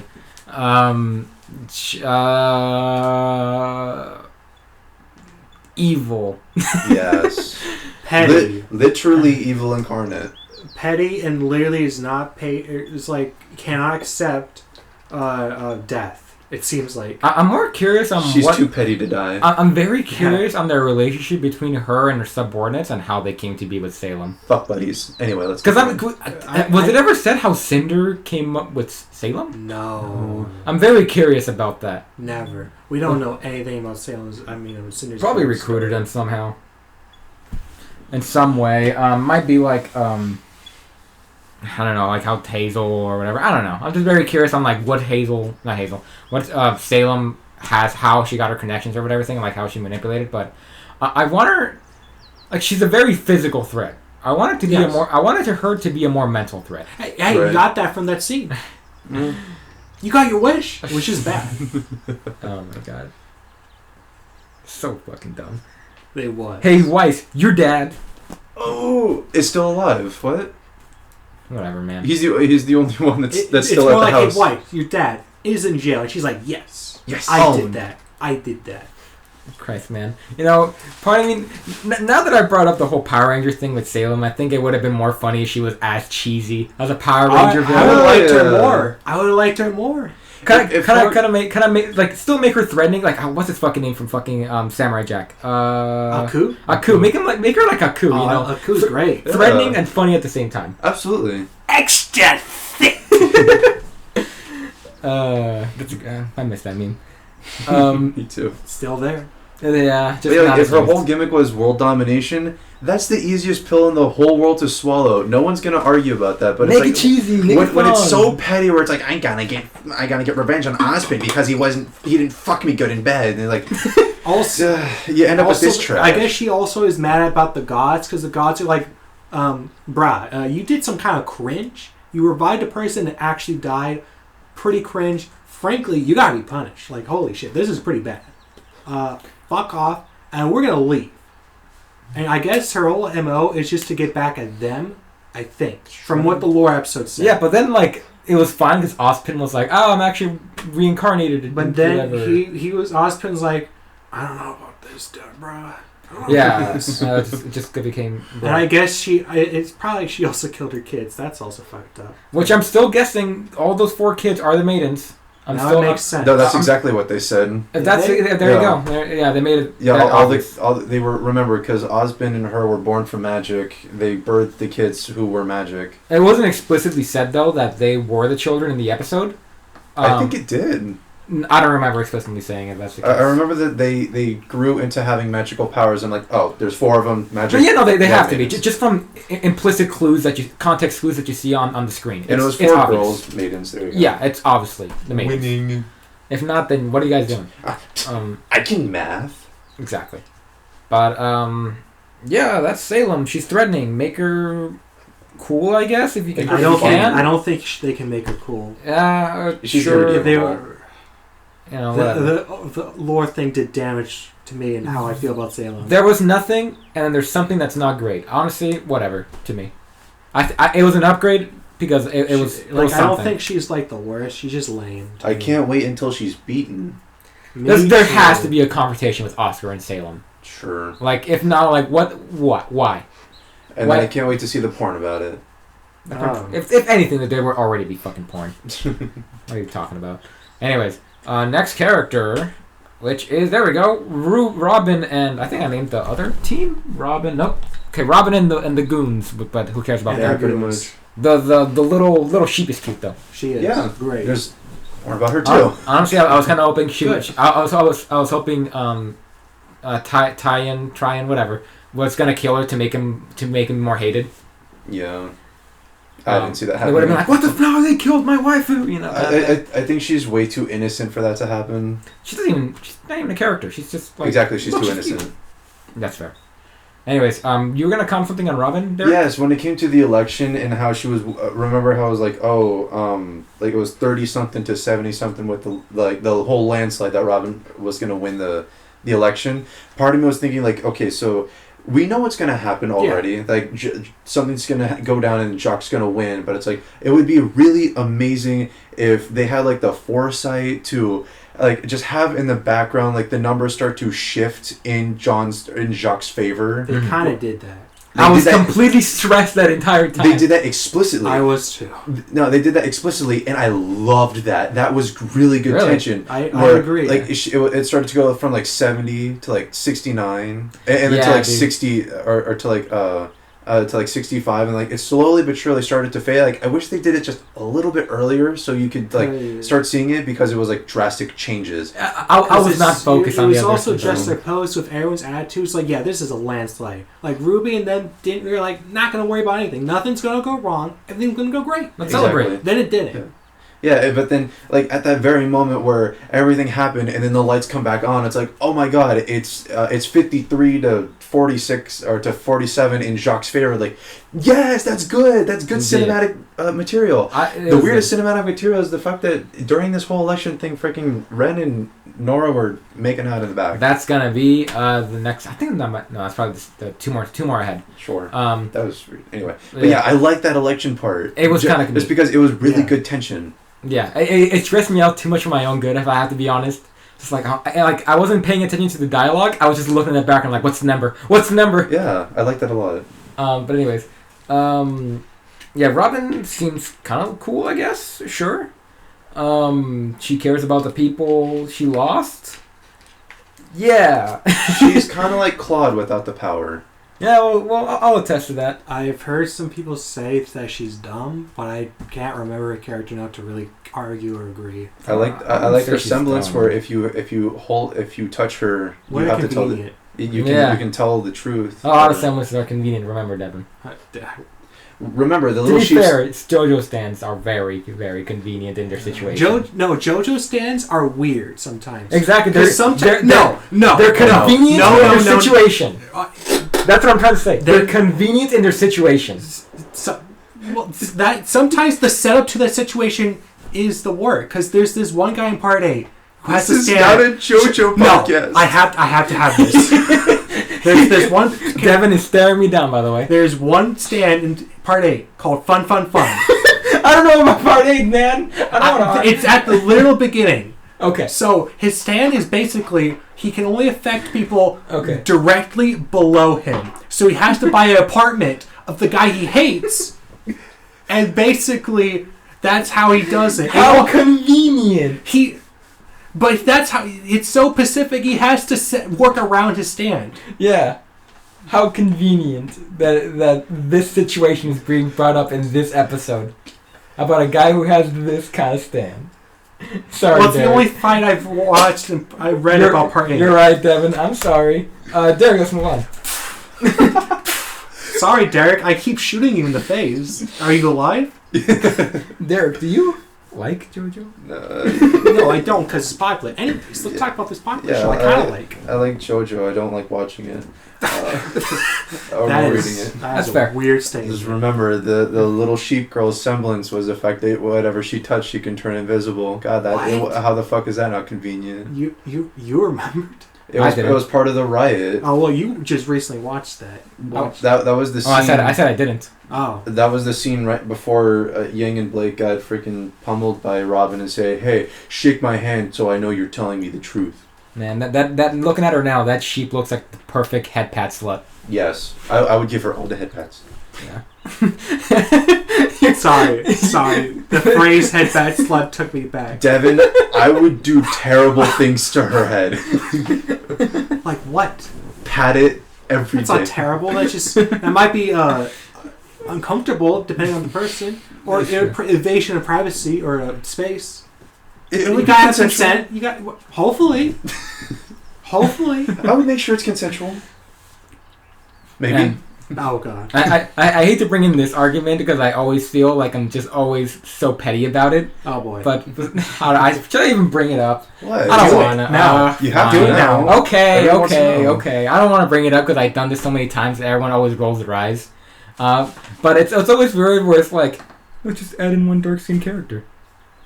Yeah. It shouldn't annoy me. You're right. Hey, it shouldn't. It's that diversity check. Yeah. It's like what it is, man. It's just the little chick. We got it, guys. Woo! Well, to be fair, sometimes there's that moment where it's like, oh hey, let's draw this character with a little bit more thinner eyes, so we can mark off the Asian character. Hey, like Star Wars sequel trilogy did. Exactly. Hey, but let's be fair. Robin's a little tan, so hey, they're knocking out too. I think it's just more of an aspect of a character design. I think when you make a dark skinned character, I think you have to work with different colors to make it look better. To be fair, this person also goes goes with the gimmick of having the green hair with the brown skin. Yeah, which it's a weird shade of green though. But it happened again. Green.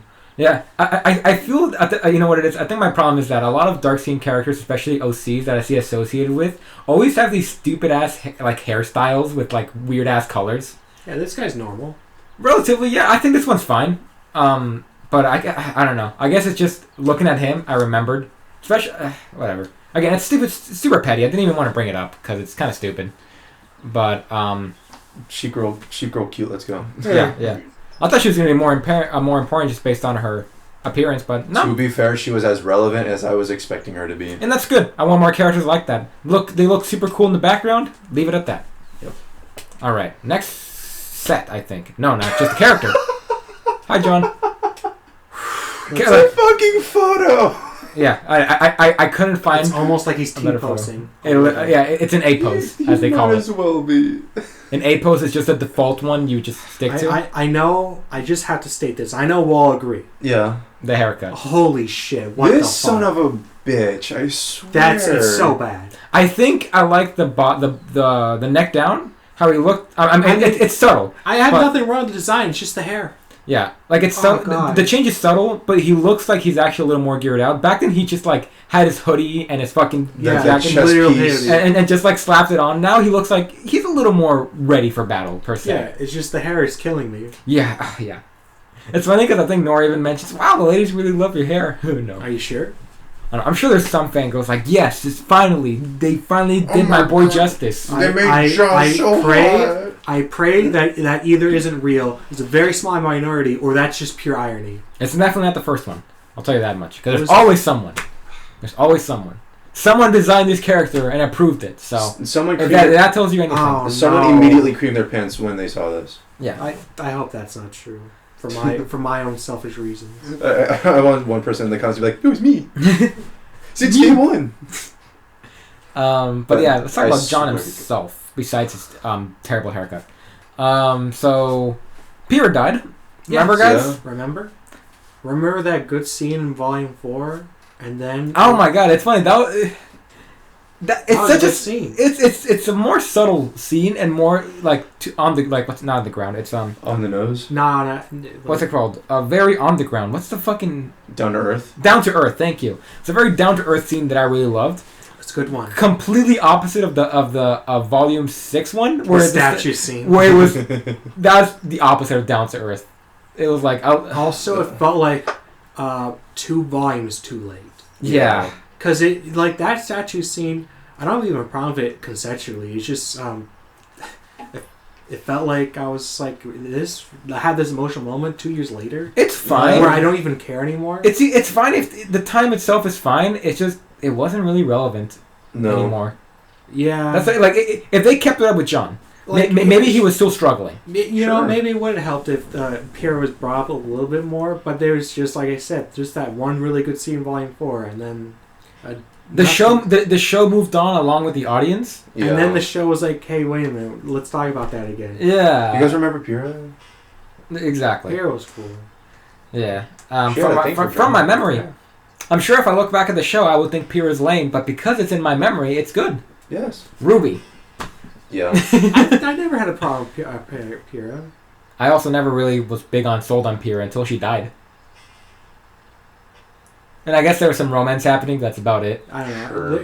In a weird way, like, I kind of get what you mean, but I don't know. Yeah, it's fine. Like I like Pyrrha because I remember her, and I want to keep it at that. You know. Like I like Pyrrha. I mean, I wasn't impressed by her. She wasn't one of my favorites. I don't think. Then like she was pretty. She was likable. That's what I think. That's what mattered. I guess it sucked that someone like her did die. And then she had a good relationship going on with John. It was nice, and then it got all ruined. And you're like, you're like with John, where you're like you miss her. You know? Killing the potential. I see. Yeah. It's like, I guess that. But it's just like, you do kind of like, you're like, you wish you were back. It's a bummer. It is a bummer. Especially seeing like how like Team RWBY is full in gear, but it's like still kind of 3 on the... With Oscar, hey, he's part of the team. Yeah. Oddly. I'm going to get to Oscar soon. But, the meat shield. Yeah, it sucks that John kind of got done dirty, which his whole gimmick was like he has to fight for himself. But then he was like, no, you have to rely on others with your semblance, you idiot. Because his semblance is now fucking healing. Yeah. Which I'm like...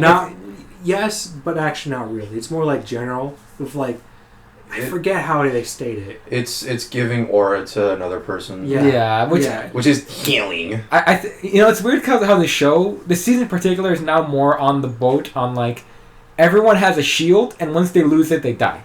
Yeah. Or they have potential to die. They're in They have one little slither of health bar. It was that one moment where I think it was Blake or Weiss was holding up the new iPads that they got, and then it brought up their little health bars. Yeah, that's exactly it. I remember hearing so many YouTubers saying RWBY should have this, and I guess they always sort of had it, but never really shown it. And I guess now they only show you like glimpses sometimes. But now in Volume 7, I feel it's like, oh yeah, no, we're completely doing this thing. Which I'm like, great, cool, whatever. It makes more sense, I guess, but why not? But yeah, John as a character now is just kind of in the background, especially in Volume I was 7. just about to say, this guy was kicked so far in the back when he was an actual main character.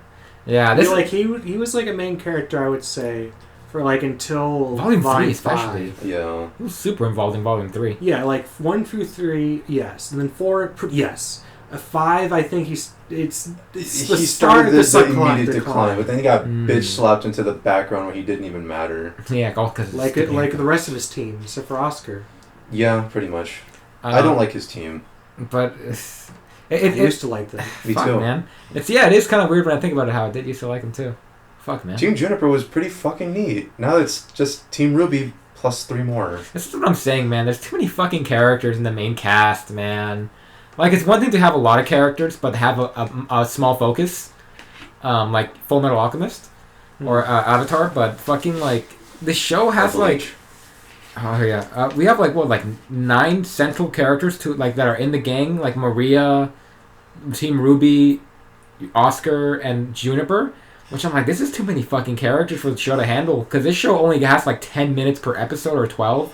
And, yeah, it varies. Like, it's not enough. And sometimes there's some episodes you're like, oh, that's it?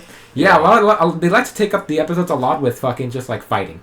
Yeah. Yeah, there's that one episode in Volume 7 where it's like, hey, let's check out the new gear, which is fine. Mm-hmm. But it just doesn't... But that's one out of, like, what was it, like 12 episodes? 12 episodes, Mm-hmm. yeah. 13 episodes. 1 of 13, and that's just devoted to the, hey, look at the cool stuff, which is fair, but you gotta consider, like, there's some just characters that are just dying for something to happen for them. Yeah, exactly. But there's nothing. Or barely anything. So yeah, this is my problem. Too many fucking characters right now that are just focused. If they want just to, like... I kind of wish Team Juniper just kind of fucked off, you know? Yeah, that's right. Yeah. Like, I think they overstayed their welcome. I can kind of agree. They're like the roommates that are like... I think it's sad that you guys just like Yeah, like you bring over, you want to have a good party because, you know, they're your good friends, but you realize it's 5 a.m. and they're still hanging out. I'm like, bro, But they ain't leaving. guys. They're not It's leaving. like, but I like you guys, but... It's like, but we pay rent. Eventually. It's like, sure, you buy groceries, but that's not rent. You know... That helps. Anyways, I'm going to move on from John. Sorry, John. I liked you. I liked you too, but the show just stopped showing you. They stopped caring about you. Yeah. And your haircut. Now, the other two... Oh, Derek, do you have opinions? I'm gonna grab my pillow and blankie. I'm sure you have something to say You guys go on. in a very negative fashion soon. Yeah. So let him rest. He needs time, energy. So before I get into that scene, I want to talk about how their relationship developed, which I kind of liked. It went through a backstory. Yeah. It was weird though how just Nora was just hanging out in this village, how a fucking redhead was hanging out in this Chinese village. But I'm like, sure, okay. Yeah. I'll accept it. I'll accept it. It's fine. Literally no problem with me. But yeah, I thought it was kind of cool how they actually had a backstory. Like, you know, they had more to them. Yes. I wasn't expecting it, honestly. Yeah. And they kind of had an arc defeating that Grim. Yeah, because it was personal. Yeah. Mm-hmm. And then they held hands a little bit, Volume 4, and then just you hold that till Volume 7. You get a little like. You get sprinkles, Like, but don't finesse with my man. pretty much she said the line. you pretty much hold that. It doesn't progress until Volume 7. They're on pause a little bit. Yeah. Yeah, it's weird because they never really feel like they're in a relationship. It's pretty complicated until the election scene. I've heard and then they kiss. I've heard this problem get brought up too, where like one of the biggest problems that people have with making relationships in any show is that very often you see them as a pair and not as individuals. Right. Which is a big problem when I think about like who is Nora and who is Ren. Yeah, like without each other, who are they? Wow, this is a good example. It's hard, yeah, right? Because like maybe I can say more for Nora because she's an XD character. Yeah. She actually has a personality. Yeah. Even though I feel RWBY does it better. Yeah. Isn't that weird how Nora kind of... Well, we'll get to that one RWBY. cool moment in Volume 5 where she owned Hazel a little bit. Yeah. That was cool. That was cool. I'll explain more when we get to RWBY. But yeah, Nora was always, I guess, was supposed to be the character that goes harder. Yeah. And there's some moments where involving Sam where she's like, haha, oh, Nora. Yeah. Silly old you. Her and her pancakes. Oh. Your XD humor from 2003 still is charming, I guess. She's petite little girl who's very strong. And I guess Ren's just trying to come off cooler, I guess, sure. He's the quiet guy who likes to meditate in the background. But you know what, I just want a hard cut to that epic bra moment where it's that kissing scene where, like, I'm really disappointed at that point there wasn't a shakeup between Ren and Nora, because I felt Ren had every single right to be like, Nora, what the fuck, you distracted me. Yeah. Yeah. I don't even remember the scene particularly. Ren was like looking around and it's like, oh fuck, we can't be celebrating. He notices something wrong. Okay. He thinks something's gonna happen. He's like, we should be on guard. Nora's like, fucking relax, bro. Like, and then Nora gets more sexually frustrated. Yeah. And she's yes. And she's like, correct. Fuck me in bed. And Ren's like, I gotta focus on the job. Woman, listen to me. And then Nora kisses Ren, and then Tyrion kills people. And if Ren paid attention, maybe the people wouldn't have died. Wow, it is kind of weird that he's like, what the fuck? Yeah. It would have been a good central conflict. Again, great concept, bad execution. Maybe they even commit to that other part of the conflict of him being like, hey, what the fuck? Yeah. They didn't even talk about that. It's so weird because what was even his reaction? Just befuddled? Girl! Whoa! Affection! Probably. Was there even any frustration? No, it was actually more bewilderment of what the hell happened during the that was it. Yeah, it was. So he was just befuddled. Yeah. Yeah. A lot of things happened. It would have been also a good moment to actually give Ren, like, make him angry. Yeah. Like, at someone give he him cares actual about. emotion. I mean, he got a little bit of anger with that fucking Grim. Sure. Which is neat. Yeah. But, like, I feel this would have been something, Yeah. But we gotta fill the time slot with the Ace Combat team. Yep. Fucking shit, man. This is what I mean. Too many characters. Fuck. I don't. 12 minutes. I don't think it's too many characters is the problem. It's just utilizing them is in such the a small problem. amount of time. But that's the problem. There's also just too much to utilize, I guess, but I would argue. I guess that is true for any. They want to have their cake and eat it too. Well, no, I was about to say, like, there's some people that can't succeed with a lot of characters as long as they utilize them. Although it becomes tougher the more you have. This is true. Yeah, I can't deny that. But I would say the main problem with RWBY characters is that there's not too many. That is a system, or like it's an effect. But I would say the underutilization or lack of proper care is actually the problem. It really, I guess so, because I feel like they want to put care into it, but they don't commit. Yeah. Fucking whatever, man. I think it's that they want to do so much with a lot of these characters, but they're worried, like, will the audience like that? Okay. I don't know if it's even that. So what I'm saying right now, thankfully, Crows, it looks like he's gonna fuck off. Ren, Nora. Is he? John, Maria, and Oscar all need to fuck off. Which one's Maria? The old lady. The old lady, you don't. Oh yeah. They all need to fuck off. You can keep Penny. She can have some more time. I'm fine. Sure. Yeah. But like all these characters just need to fuck off. Give time to the main cast. Holy shit. They stuck around for too long, as previously mentioned. But yeah, there's my little outburst. You guys want to say anything about Ren, Nora before I move on? They're tiring when they're on screen. Nora was cool, volume 1 through 4, and even 5 a little bit. Mm-hmm. But like 6, she was alright, and then 7, she had that big cringe moment, and then I was like, So I liked these characters until I didn't. That's how I feel. There you go. That's how I feel about just Team Juniper altogether. I like them. Damn it. I feel like John, it was more of a case of like the show's just not giving him a chance. I still kind of like him. It's just the show's not giving me any reasons. I like the fact that they keep. There's no reason for him to be there. Exactly. Like I like the fact that they keep giving him just like these little moments where it's supposed to tide you over until he has like this big breakthrough that's apparently never going to happen. Yeah. Or it's like, oh, he sees at the very beginning is like, oh, he sees the Pyrrha statue, or no, he's using her little video as training, and then he sees the Pyrrha statue, and then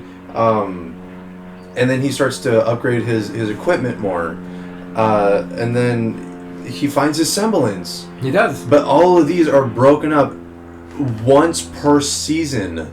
It's or a once little per awkward. volume. Yeah, it's and a like, little and awkward. now he gets his thing, which is revolved around Pyrrha again, where it's like John's whole gimmick is the fact that he's not growing up. He's literally staying in the past. I think he's moved on. The only thing that's changing is his outer appearance. I think that was his character, but now that's not his character because that whole statue scene, I feel like served as a point for him to move on. Sure, but a lot of it is that he's not. But now, moving on. I would argue he has, but I would say there's nothing else then. Yeah. Honestly, Which is the problem. just like the show. Like if there was something else to like added on, then it would be fine. Sure. Honestly, just But like now it's just like I gotta beat Salem, but not do much of anything, which is not great. Exactly. Honestly, just like the show, I feel I've also moved on from John. Yeah. Owned. Next Yeah. character is the Oh, Ace Combat no. Team. Oh, Who have no. all their names. Avengers all of them? assemble! So, I know Clover. I know Clover Vine, and Harriet. Left to right. Vine, Marrow, Clover, Elm, And Harriet. Harriet. Yes. I remember Harriet because I wanted to destroy course you her. would. Yeah, good old Harriet Tubman, running fast since 1800s. Take fast! But, all right. So, before we get into the meatier things, I want to talk about how I really dig Vine's design. Are you serious? Guy on the left. I thought he looked really. Well, you unique. like the long arms? I mean, it's okay. I just thought like, listen, I'm used to very stock 3D models on these characters at this point. I think he looks cool. Like he looks different. He's portable inflating label man. Yeah. I think he looks different and cool. Like I don't know. I really dig It's this something design. unique, and you appreciate that, I guess. Cause like okay, look. I think Clover's cool, but he Yeah. looks so normal. Maybe Yeah. that's the point. But so is like like Her name? Elm. Elm? I hate her. She's the worst. She's the worst. Out of all of them. It's funny because the one thing that I like about Marrow so much, it's weird because like, oh yeah, he's a faunus, I guess. Yes, But I he like is. his weapon. Yeah, he's just... It's a shotgun boomerang. Also, his I kinda like semblance is really cool. What? Oh, stop it! Stop. Stop! Very funny. Because he's a dog. Get it? Get it? Mhm. I'm clapping. It's so, I- it's so big-brained. Mr. You're so fucking clever. I kind of like how everyone treats him as like a loser. Yeah. But he's kind of a Chad. Yeah. Although he kind of is a loser, so it's a... Hit or miss. There's moments. Personality is kind of cool, but he's actually not a great fighting compared to the other ones, despite having such a good power. He's a good boy, but he's a dork. It's very good. It's better than, like, I make my arms very long. Yeah. What power! Or fucking elves, which is I can stand here. Menacingly. And then there's Harriet's, which is just a rip-off of RWBY's, which I guess they cover... No. Electricity. It's different. Oh, yeah, wait, I forgot. Because Harriet actually runs fast. Ruby's not just fast. Yeah, they talk about how RWBY's semblance is actually more powerful, but we don't know why yet. Because now she She's the can main teleport. Oh, okay. Yeah, Just because, get to fucking Minato. yeah, exactly. She can use I believe it's like flower dancing or something, because there's that one scene where she's able to go and then there's like a tower and then she warps around it. She splits in two whack. and warps around, and Harriet's like, I never remember you doing that. It's like, hey, I just thought of it. Yeah, Typical main character, but yeah. at first it would seem like Harriet's and RWBY's are similar, and they are. Yeah. But RWBY is just more betterer because, of course. Because she's Yeah. Ruby. But yeah, I don't know. I never. And like, Clover has the best one of all. Fishing pole. Yeah, Beach fortune. Boys, Peachy. Such a weird Pecky. fucking semblance. But yeah, Lucky. Good luck. I want to say that I don't like how I don't like most of these character designs. They're just so bland, which is weird considering what RWBY is. It's supposed to be kind of. They're cops. What do you want? I mean, I want to reel it back to Team Funky. Like, Yeah. look at that jazz dude. Look at him. Look at this fucking He did weird look- rainbow girl. They did look. They were You know? look pretty cool. It's like I can only really say this for Well, they're wearing uniforms. what did I call him again? Vine. I can really only say this for Vine because I'm like, oh yeah, Vine looks like something. Noodle You know. arms. Well, they wear uniforms. They're they're on the job. Even the hair. I don't know, something. It's just It's so. you can still make a uniform. Well, more Harriet has some unique kind of hair. Harriet's, Yeah, but if you Harriet's look probably at- the second best. If you look at Elm, freaking Clover, and Clover. Marrow, fucking generic. you can put please. these in the background and I wouldn't even know they're main characters. Right? Honestly, I think freaking Marrow's whole his whole Character design was probably in season.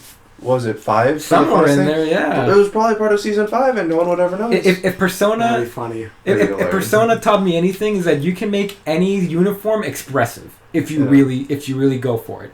Yeah, that's fair. Also, I find it extremely hilarious how they have Marrow as the faunus, yet Harriet is a hare. She's a rabbit. Bazinga. Yeah, but it's like, why is she not the run of the mill faunus that you just run? Yeah. Right. So, because we can't have another bunny girl. It'd be too much for the diversity check. Yeah. So I don't actually hate Sandy that much compared to you guys. I thought she's kind of like, she's kind of spunky. What's her name, Sandy? Harriet. No, Elm. Elm? I don't hate Elm as much she's as you just guys. so stubborn. She's just stubborn and stupid. She's just Yeah. like, she has this cute she's mom. not like I'm strong. She's not awful, but the moments where she's like really annoying are really annoying. It's like she's antagonizing. Yeah. Oh no, when she thinks she's we gotta talk about that now. We gotta talk about that We whole big moment of like, really? Yeah. Do you want to get to that when we get to Ironwood? I think that's more of an Ironwood thing, but I want to talk about just They how are they're really- fucking just kind of like dogs. Like as I think Ruby mentioned. I think Although oddly enough, he's the most like, are you serious? yeah, out of all the 5, he's just like, I don't know. Like I don't know, dude. Like, Clover is like, hell yeah, this is great. They're all like into it, except for him. He's like, he still does it, but he's like, I don't know about this. Mara's the actually only person who's like, guys, just don't do this. Like don't fight us. We have to do this because it's our job. Where Clover and everyone else is like, no, we got to take him in because it's our job. Clover's like, weird because he was kind of like in the offshoot of this. Yeah, he had to do it. He just had a message. He got a text. I'm like, gotta arrest you, Crow. But yeah, no, I really did like what Crow and him were having. I'm just like, holy shit, Crow has a friend. Yeah, brilliant. And he quit drinking too. Yeah. I always thought that was before Volume. No, maybe it was during Volume 6, but I definitely know it's Volume 7 where he was like, he did refuse explicitly, to drink. yes. Explicitly refused to drink, which is kind of cool. Yeah. Which I'm like, I was really digging. I'm like, oh, cool, they have something going. Because I actually know he didn't quit in 6 because they remember that whole like I'm depressed arc in the house. Yeah. He was still drinking, and Ruby's like, "This is pretty cringe. You can always talk to me though." Oh, okay. I think it was at that moment where he stopped. That might have been afterwards. Yeah. I could believe that would be a good point. He's like, oh, maybe I should just stop drinking. No. There we go. Maybe later. My liver hurts. Anyways. My liver hurts. My liver hurts so much it's messing with my vocal cords. Anyways, happens to the best of us. Yeah. I don't want to talk about too much about that bra moment until I get a Crow. That's Sure. fair. That's fair. But because he felt it was very bra moment too. Mm-hmm. But anything to really mention? I mean, it's really hard because most of the personalities are to follow orders. Yeah. Like once I saw this group, I was like, oh no. Me too. Yeah. I was like, oh no, 5 more characters. Like, oh no. Well, hey, now they're probably already really dispatched. They got owned. They probably won't appear. Maybe for like. I'm hoping for the Avengers thing. Yeah. I'm hoping for an Endgame thing. Everyone just shows up. They won't be prominent much. They had their time to shine. It was. Except for Clover. Bye. Oops. Gonna go dead. That was brutal. We never know. Maybe it wasn't lucky enough. Do you guys want to talk about? I swear to God. You know what? Do you guys want to talk about any other character besides Clover right now? No. I said my piece. Like Mara's probably my favorite because he was like the most different. Okay. I like her because he had a good power. Yes. So I just wish she had a better design because oh my god, I'm bored. Fair. Yeah. Holy shit. I can't argue against that. But yeah, I've said everything I wanted to say. Honestly. All right. Specifically, why I had him next. Crow. Okay, so before we get to that, let's build up to that scene, shall we? Yeah. Okay. So first, let's get to the very beginning of Crow in season 4, where he was still drunk man, unlucky man, just stalking Ruby. Yeah, because he just want to make sure she's safe, but want to keep a distance not to infect her with his shitty, stupid stuff. It's so bad. It's so stupid. He's a crow, get it? Because it's symbolism. It's so funny because I think, especially in season 3 in particular, I think he was a fan favorite for sure. Yeah, he was really cool. He was a drunkle. Everyone liked him. Yeah, but it's so weird because it was funny and cool. It's the Ren Nora thing and John. It's like he stuck around for way too long than he should have. Yeah. Although at least in this one he has a bit more going on. That's true. Like, he's kind of. So I would say he's better off than those characters. I would argue. Like if he stuck around with them just a little bit like longer because he's like the detective guy. He's the one that's literally leading the team. But the thing about cool characters, the more they're around, the less cooler they might become. Mm-hmm. Yeah. Like the only character that can get away being around long but still being cool is like Spike. Yeah. Exactly. Even Jotaro just in like part 3, just because like that was his gimmick. I've always been disappointed that he never had much with Winter in the season. Right? I thought they would have made a bigger deal out of it. Or did they? They had like they met the one time. They had like one line, I think, but I forgot it. It was that moment in the beginning. I think it was like episode 3 when they meet Ironwood, and then like they come up, and it was before Ironwood gives him a hug, and he's like, oh. But they never talked. They never spoke. Also, that was weird, but whatever. Crow was always kind of... Sorry, what was I was fine with the hug. I think it was just a moment where a lot of shit happened, and so it was just very nice for Ironwood to see a friend again. Yeah. He needed it. I was like, sure, whatever. That's cool. was like, that was nice. Honestly, I thought the Weiss and Winter one was a little weirder. Where, like, Winter was, like, saying something very serious, like, hey, this is happening. It's gonna be okay. I'm just talking to you about business. Why are you hugging me all of a sudden? Well, that's the show that Winter's not that cold-hearted. That she's not actually a bitch, but she actually likes her sister.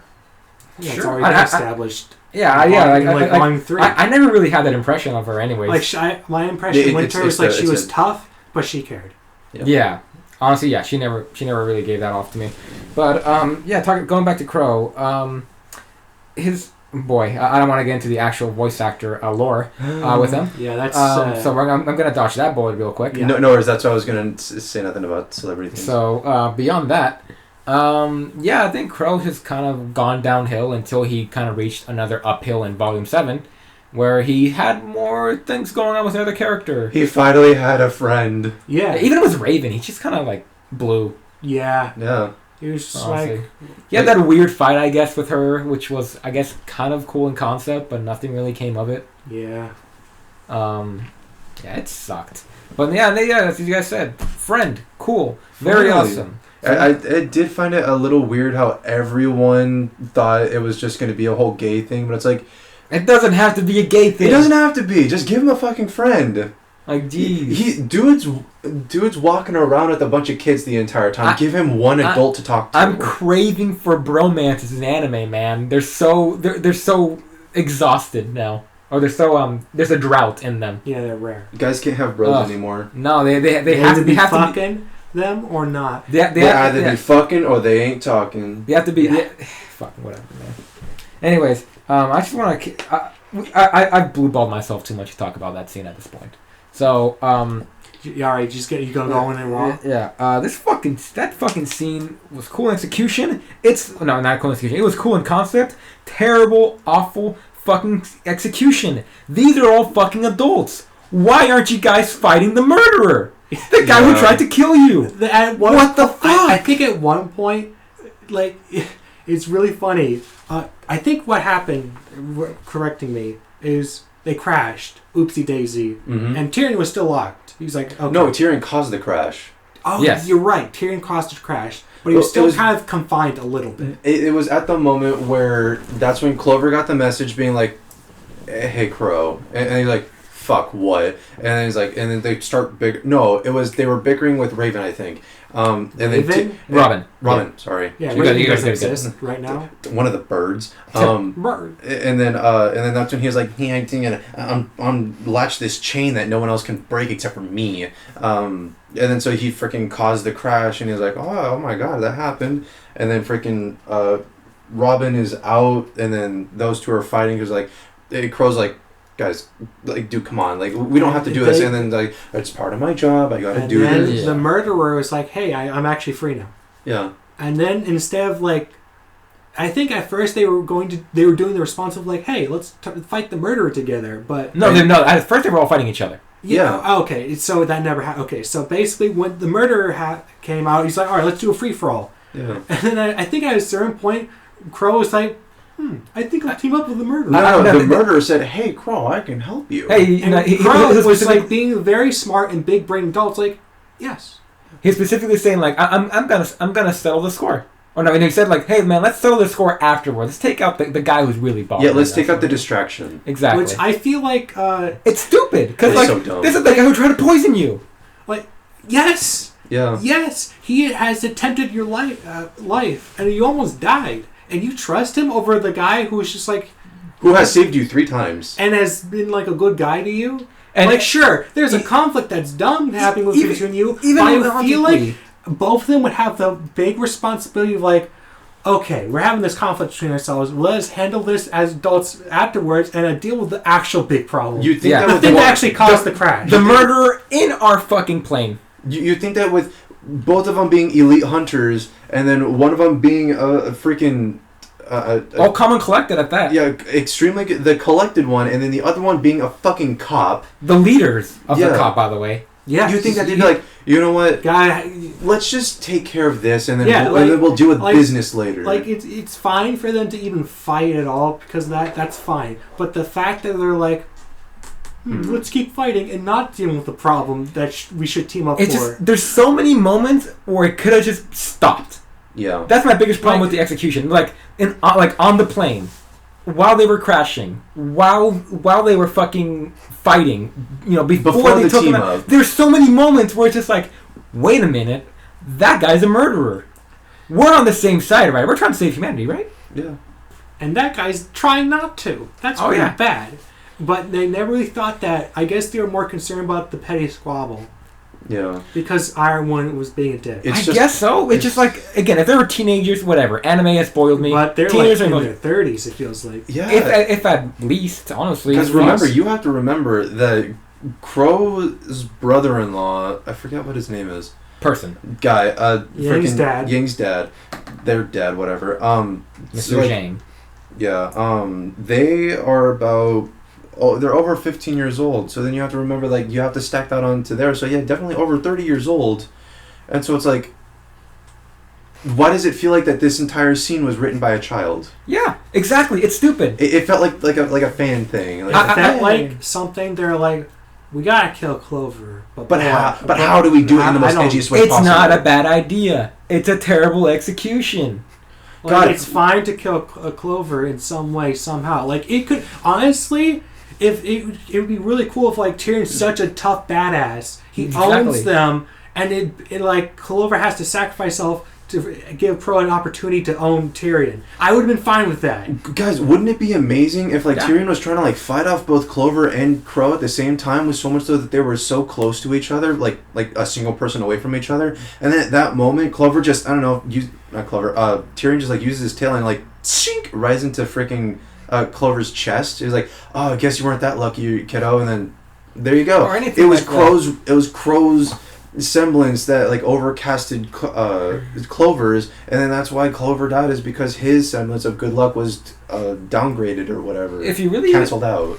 All right, if you really want to have the same fucking idea, keep the plane crash. Maybe fucking That's how Clover died. psychopath iDubbbz was like, oh man, I found a string. Here's my thing. Blows it up. Crow is passed out, and so is Robin, and Clover's like, I'm gotta fight this dude. And maybe when he's about to wake up, Clover oh no, you got me, oof. Ouchie out. And then Robin also wakes up, and Crow's like, oh no, fuck, no. And he's like, later, Gaylords. And at least he would still have the same effect, because I would have a feeling that Crow definitely will blame himself really hard. Yeah. And No, he does. Honestly, Yeah, that's Crow. That's his gimmick. This is Crow's fault. This isn't even a semblance. This is your fault, Crow. But I would probably... It is. It is. I'm sorry. The fault is spread, but it's still his fault. He has had a part in it. But Yeah. I would say, I feel like the goal of this scene, or the idea was, alright, Clover has to die, and Crow will feel really bad and blame himself because of his shitty semblance. Mm-hmm. I feel like this could have been achieved in any way, and Crow would still blame himself, because of course he would. Yeah. He's been doing it his whole life. I guess you had to make it very explicit. Yeah. Mhm. As if it wasn't explicit enough. Explicit by, I mean, dumb.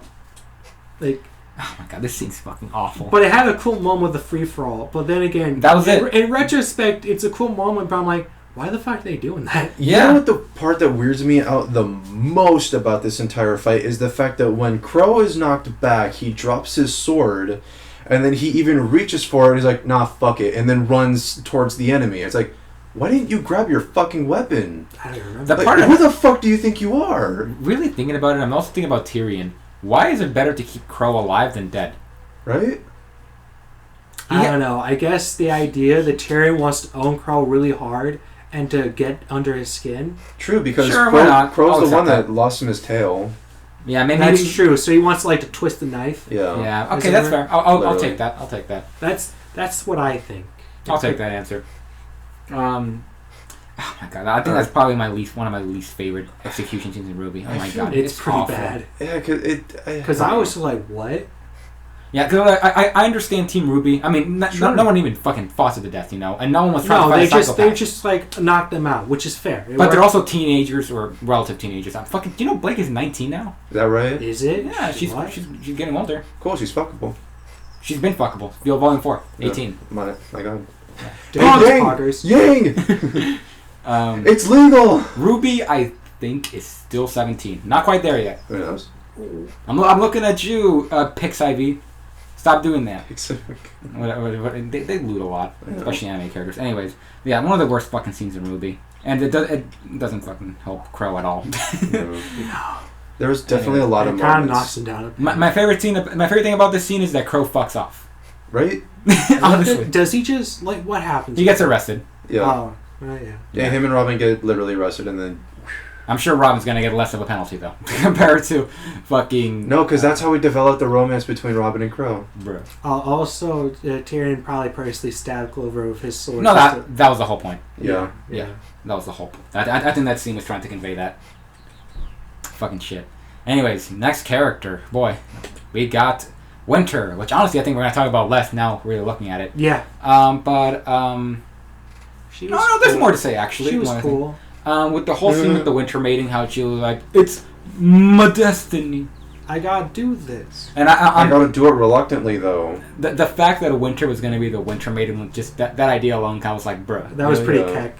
I'm not even mad about it. That'd be really funny. I mean, next you'll tell me that Summer Rose is also the Summer Maiden at one point. Hey, don't tempt the writers. They probably fucking is Summer a character? She was. I already saw your notebook, Montium. But fuck name, man. Yeah. I kind of appreciate Winter because they was set up like she was hard but cared. And it was even more so because she's just like, is Ironwood doing the right thing? At first she's like, yes. But as time goes on, she's like, I don't know about this. I like her little... Honestly, sorry, I'm gonna throw this line real quickly. The way Winter feels is pretty much how I felt about Ironwood. I think, honestly, Winter was the most reasonable person. Yeah. At least in the Ironwood division. Yeah. Yeah, I like her little conversation with Penny, how she even as she's talking, as they're going through the giant surveillance building and everything, through all the cameras and guards and everything. Yeah. In order to get to the Winter Maiden, she's slowly starting to question we have to go through all these things because we got to go and protect people. And then Penny's like, why? It's like, I don't know why. It's just part of it's just business. Exactly. Yeah, and then they get to the thing. It's like, oh.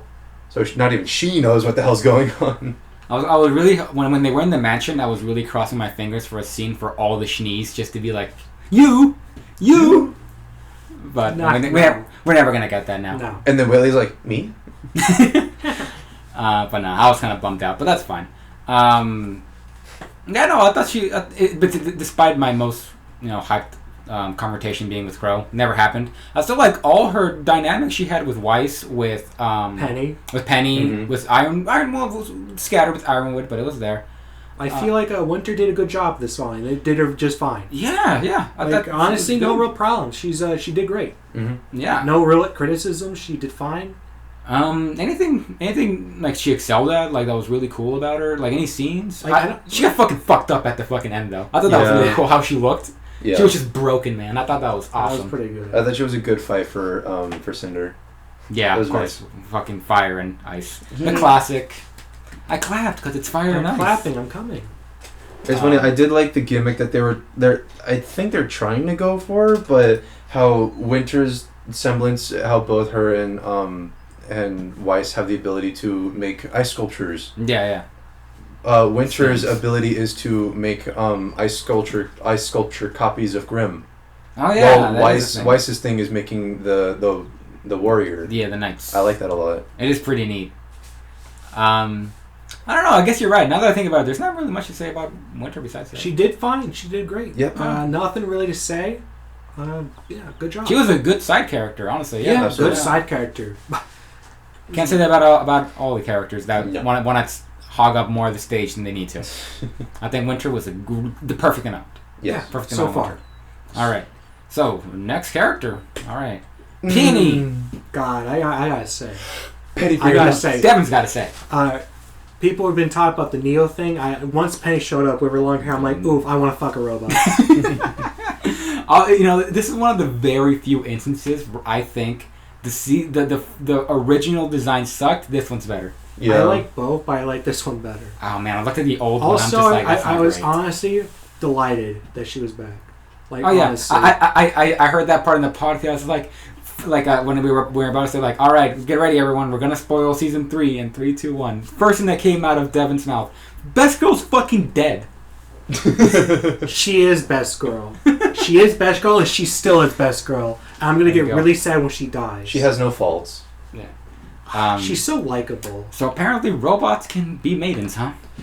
Yes. Guess so. Well, I guess if you have an aura, you can have magic. I accepted it. I at first I was questioned it, but at this point, this was after the crow scene. I'm used to, I was like, whatever. I went for this arc of Igus being like, is she really human? And the base of the question is yes. And I'm like, okay, this is basically what it is. She has a soul, but she's more of an android than she is a cyborg. I like how she does the Raphael thing, where she kind of questions things on a very down to earth level, like a very basic level of like.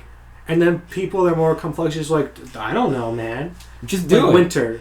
Yeah. No, I think I really did like the dynamic between them because it's such a juxtaposition. There's one thing I do have to criticize. It's more on the show than her. It's when she's just like, well, maybe this is not really criticism. I might be wrong in my thinking, but she was framed for the massacre, and she's like, she feels really guilty about it. Yeah. They don't really talk about it much. Because it was just proven wrong. I guess. Maybe that's it. It was right afterwards where I think it was needed. After the whole Jacques thing happened, Ironwood went on public. Dude went live. Jacques is a bitch-ass motherfucker. Exactly. He pissed on my... He pissed on my robot.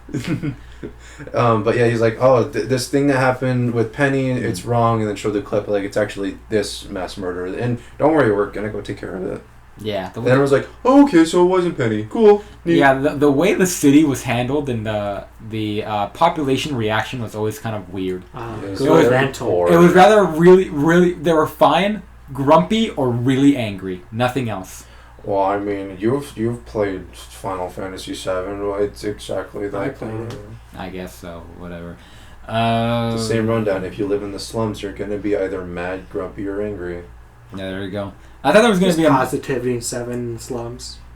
I thought there was going to be Robin, Aerith, and then Tifa.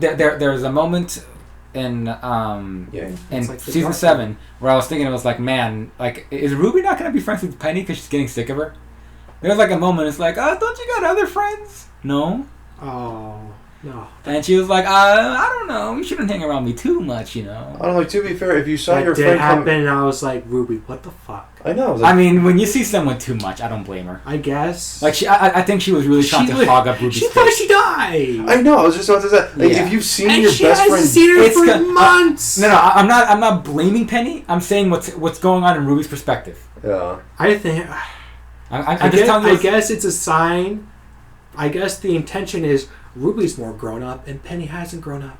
I guess so. But remember, I was also half robot. I was also expecting. I mean, the whole reason is because I was expecting like them to go through an arc where be like, make other friends, Penny. That's but healthy. They didn't. They just sprinkled that in. It's like moving on. I mean, 10 minutes. Like, Penny talks a lot with Winter actually, which makes sense. They were with each other, and she with everyone really. Penny was a big talker with everyone. Yeah. But who else? Like, was just everyone. Pietro. She talked a little bit with. She talked with Ironwood a bit. The A Squad team quite a bit. With Ruby. Yeah, with Ruby quite a bit. Yeah, no, she was flexible. Okay. Yeah. I wouldn't say she did as good of a job as Winter, I would say, but she did a pretty good job. Yeah, no. Like, I don't think there's really a big issue that I would say, like, what the fuck? I just don't know why the writers thought, yeah, let's make her the next maiden. I'm like, I guess for a surprise, or maybe for intrigue. Maybe they're intrigued for a plot twist that no one wanted. Because it's a very weird choice. I think about a lot of the other potential choices that could have been more interesting. Yeah. Could have been, Cinder just getting a stack. Yeah, it could have been Winter. Cinder being more threatening. Winter and Neo could have just joined up and be like, haha, we're the crew, you know? Yeah. Wouldn't it be like a little bit more interesting if it was like a double up for Cinder, so she's more of a threat, or if Neo got the ice thing because it's her fucking... Yeah. That's a joke. Or I thought for a moment it could have been Weiss, too. Ice cream. Yes. Because I thought Weiss was going to be the first of the main four to get a maiden power. Which would be fucking hilarious if she was able to hold that over Ruby's head and then also be like, oh, I'm so scared about using it. You're like, oh no, my theory! Negate! You know, but it's like, yeah, there's so many characters that would have like been able to double up with the whole ice magic thing, but a robot? Yeah, especially just like... Hooray, Penny's a refrigerator now. I love that. Yeah. I love that. I was just like... Oh, okay. I don't want to critique it too much. I just want to see what they do with it. They probably might do anything with it, which would be terrible. It's just, I doubt it. I think maidens are a big deal. I hope they think so. It's just a weird choice. It raised my eyebrow. I'm not against it. But yeah, I'll have to see how it progresses to see how well it goes. Yeah, but I'm like, okay, sure. Whatever. Yeah, it was just like, oh, okay. Anything else to comment on I was really worried she was going to die in this volume. God, I got spoiled that she because that does look like that's a death flag. Yeah, oh yeah, she's fine, and that's a very cute thing. I got spoiled that she was in the show because I watched this fucking show after all. Yeah, I didn't spoil you. No, fucking fan art exploded when she came out. Oh my god. Yeah, and for good reason. She looks fucking adorable. She's great. Absolutely. Yes. She got the little eye thing. She talks funny. She does have that little yeah. Anyways, I like the fact that her little symbol is the power button. Oh my god, yeah, she has the one in her ribbons too. Yeah. Oh, I love it. Yeah, again, way better character design than her last one. Okay, let's move on because I think this podcast is already 2 hours long. Epic. Yeah, not enough to say, huh? Oscar or Ospin, depending on how you want to look at it. Remember when everyone hated Oscar at a certain point, and then for some reason they're like, "Hey, I got my character development. Now I'm actually just Ospin." Yeah. Remember when it happened off screen? Completely. No, like, what happened? Like, Oscar's a character that was never given a chance. Ooh. I feel now he's giving a chance, but it's like his development was not there. Just like skip that part. It's funny because I think his outcome is perfect. Yeah. The way he comes out, great. I really enjoy him being on screen now as opposed to before. I'm glad he actually grew into his character, but again, the fact that he grew off screen is annoying. It's super weird and off-putting. Like, yeah, his this is probably his best volume appearance so far. Yeah. Like, honestly, thinking about it. Except that scene where like RWBY and Oscar were like saying the same lines with each other, and it felt a little like, hey, I'm gonna push the OTV. Yeah. It's such a weird shit. I'm just like, don't do that. Please. I'm not a fan. Please. Whatever. But yeah, no, I actually enjoy Oscar on screen as opposed to fucking before. I can't say I like Oscar because I was just like, I missed that crucial development because the show didn't want me to show it. Again, with RWBY, my memory is faint. So I just, he changed. Just look what's happening now. Oscar's now cool, but it feels like cheap. You know what I mean? Yeah. It is cheap. You're right. I wish I could like Oscar, but like... He talks down on Ironwood, which I really like. Which is pretty... He had a pretty Chad moment. Absolutely. Because Ironwood was being, like, very big bitch. He was just like, are you going to let fear dictate you? And he's like... And Iron Man basically just said, yes. Yeah. Now, this entire time, Ospin's not even helping. It's all fucking Oscar. Yeah. Which is great. Which is cool. And he's just a fucking farm boy, too, which I find weird. Mm-hmm. But it's just like... Well, to be fair, he's had Osmond in his head for a bit. That's fair. Until he didn't recently. Yeah. Until he freaked out. Until Austin locked his door out of embarrassment for finding the hentai pics of Salem. It really was like that. Yeah. But no, I really did like Oscar in this season. The other ones, I'm just like, oh my god, no, get away, kid. What are you doing? Go back to your fucking Lego PlayStation, man. Like, I don't fucking care. Yeah. Why are people shipping you with RWBY? That's weird. Go away. Yeah. And he was pretty decent in this one. Now, I don't have any real problems with him in Volume 7, honestly. Not that I can think of. That's fair. Yeah, I don't know. I think he has more potential now, and I'm glad. It looks like he's gonna fuck off now, which is good. Again, more decreasing characters. I feel like every time you say someone's gonna fuck off, I feel like they won't. For a little bit, I hope. An episode. I hope for a season at least. I don't know. You hope for too much. I want a season just give me 5 characters. No. Well, give me an avatar. You know. No. The reason why everyone loves Tasuko, Aang, Sokka, and it's because it's a very it's a big cast, but it's centralized between all those 5. Exactly. That's why everyone likes Cabbage Guy. Exactly. It's a good joke. There isn't a whole fucking arc about Cabbage Guy or a whole fucking season about Cabbage Guy hanging out. That's Nora. Anyways, I'm grabbing everything from my fucking. You do like to fiddle with things. Ooh. I do. Touch. I'm telling you, man, my hand-holding urges are taking over. Oh no! You're getting so lonely. He really wants to play Pokemon. Wow. We'll get to that. He wants to see me lose. But yeah, Oscar. Well, I guess there's not much to say as much as I thought I would. He's alright now. Is that a trend we notice, but we still talk where there's so many characters? Well, there's characters that I thought we were going to talk about way more than I thought we did. Yeah, but then, like, the Crows section happened. Yeah. But alright. Anything else to comment on Oscar, guys? Yeah, he's a good boy. Oscar's Oscar. I don't think he'll ever be a good character to me, unfortunately, but he probably become better, I hope. I don't blame you, honestly. Like, whatever. Anyways, next character. There he is. Oh, this is going to be the other big section. The main man himself. The main entree, I would say, of this. Oh, yeah, no. He is the main character of this volume. Yeah. Honestly, yes. Oh, yeah. So, okay, I want to set aside one thing. The voice acting feels weird because he feels like a normal guy. When he should be more rougher, tougher, kind of like, I've been through shit. Yeah. But it still sounds weird. Yeah, but I'm kind of glad that it stayed the same. I'm like, sure, whatever. I just want to point that out real quick. And he had like a little fucking 7 o'clock shadow in season 4. Volume. It was really weird. It was like the mid-evolution. Yeah. Where it's just like, this looks really awkward. And then it's like, oh, that looks better. Yeah. Got the full beard. Because it was the sign of like. It looks like Blake's dad now. Yeah. Yeah, exactly. But yeah, let's talk about Ironwood, shall we? Let's talk about how it all started. So yeah, Beacon's fucked him up. Yeah, and also very, very, very important aspect. Atlas was blamed. Yes. Which puts a lot of pressure on him because he's the elite of the elite. He is the general. He's the general task force head of Atlas's like military, basically. Exactly. But I really was surprised, and I was genuinely surprised how in the start he's all about like, we gotta be honest. Yeah. And I thought that he came off very genuine, and I thought like, okay, cool, I dig it.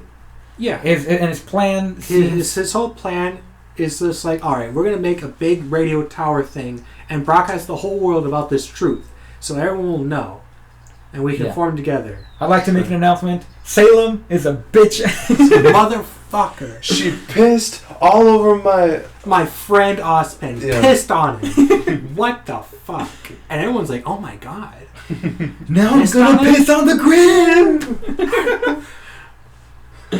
Oh my god. Anyways. Moving on to... or it's more like, now I'm going to piss on the world, but I'm even going to go lower. I'm piss on the grim! She's like, oh no! Not my grim. But turns out, Salem actually immortal for some reason. And that, although people have brought up, Jin said that she can't, Ozpan can't kill her. She never mentioned anyone else, just Ozpan can't kill her. Yeah, which I thought was always which weird. People have inferred, well, she's not invisible then. I bet the only people that can kill her are people with silver eyes. Like a certain main character. Duo that we know. I wonder. Yeah, I wonder. Although, she ain't oh shit, and here comes John! And it's John Cena! And it's John R. Here comes John with the chair. Oh, and you got Salem with his shield. And here comes John with his shield. God, RWBY would be so much better if it was just wrestling. Dude, it was a WrestleMania with RWBY. Don't tell that to Super Rat Patch Wolf. Oh my god. Yeah, dude, fucking Ironwood was like, okay, super on board in the beginning. I was like, all right, there's no reason to be on Ironwood's bad side. Bad side, yeah. There's no reason. No. Yeah, he just has a decent. People are like question the value of the idea. Like, is it really worth it? I was like, I think it's okay. I think it's a good payoff because no one knows about Salem. Exactly. And announcing it to the world would obviously if you announce it in small bits, panic would happen. That's not really worth handling because you wouldn't be able to straggle that announcement. Although I think they might have brought it up, but there was the potential mass panic, which is very bad. That's true, but that mass panic would be like, well, if everyone knows about this, then we should all come together and fix it. It would have been like, all right, let's that's the idea. Let's bite the bullet. It's gone. Now everyone's ready, you know? Yeah. Kind of thing. Which I'm like, okay, sure, I get it. I'm totally down for that. And I think once it got to the that scene with Salem, where Salem basically just said, "Hello, I'm coming."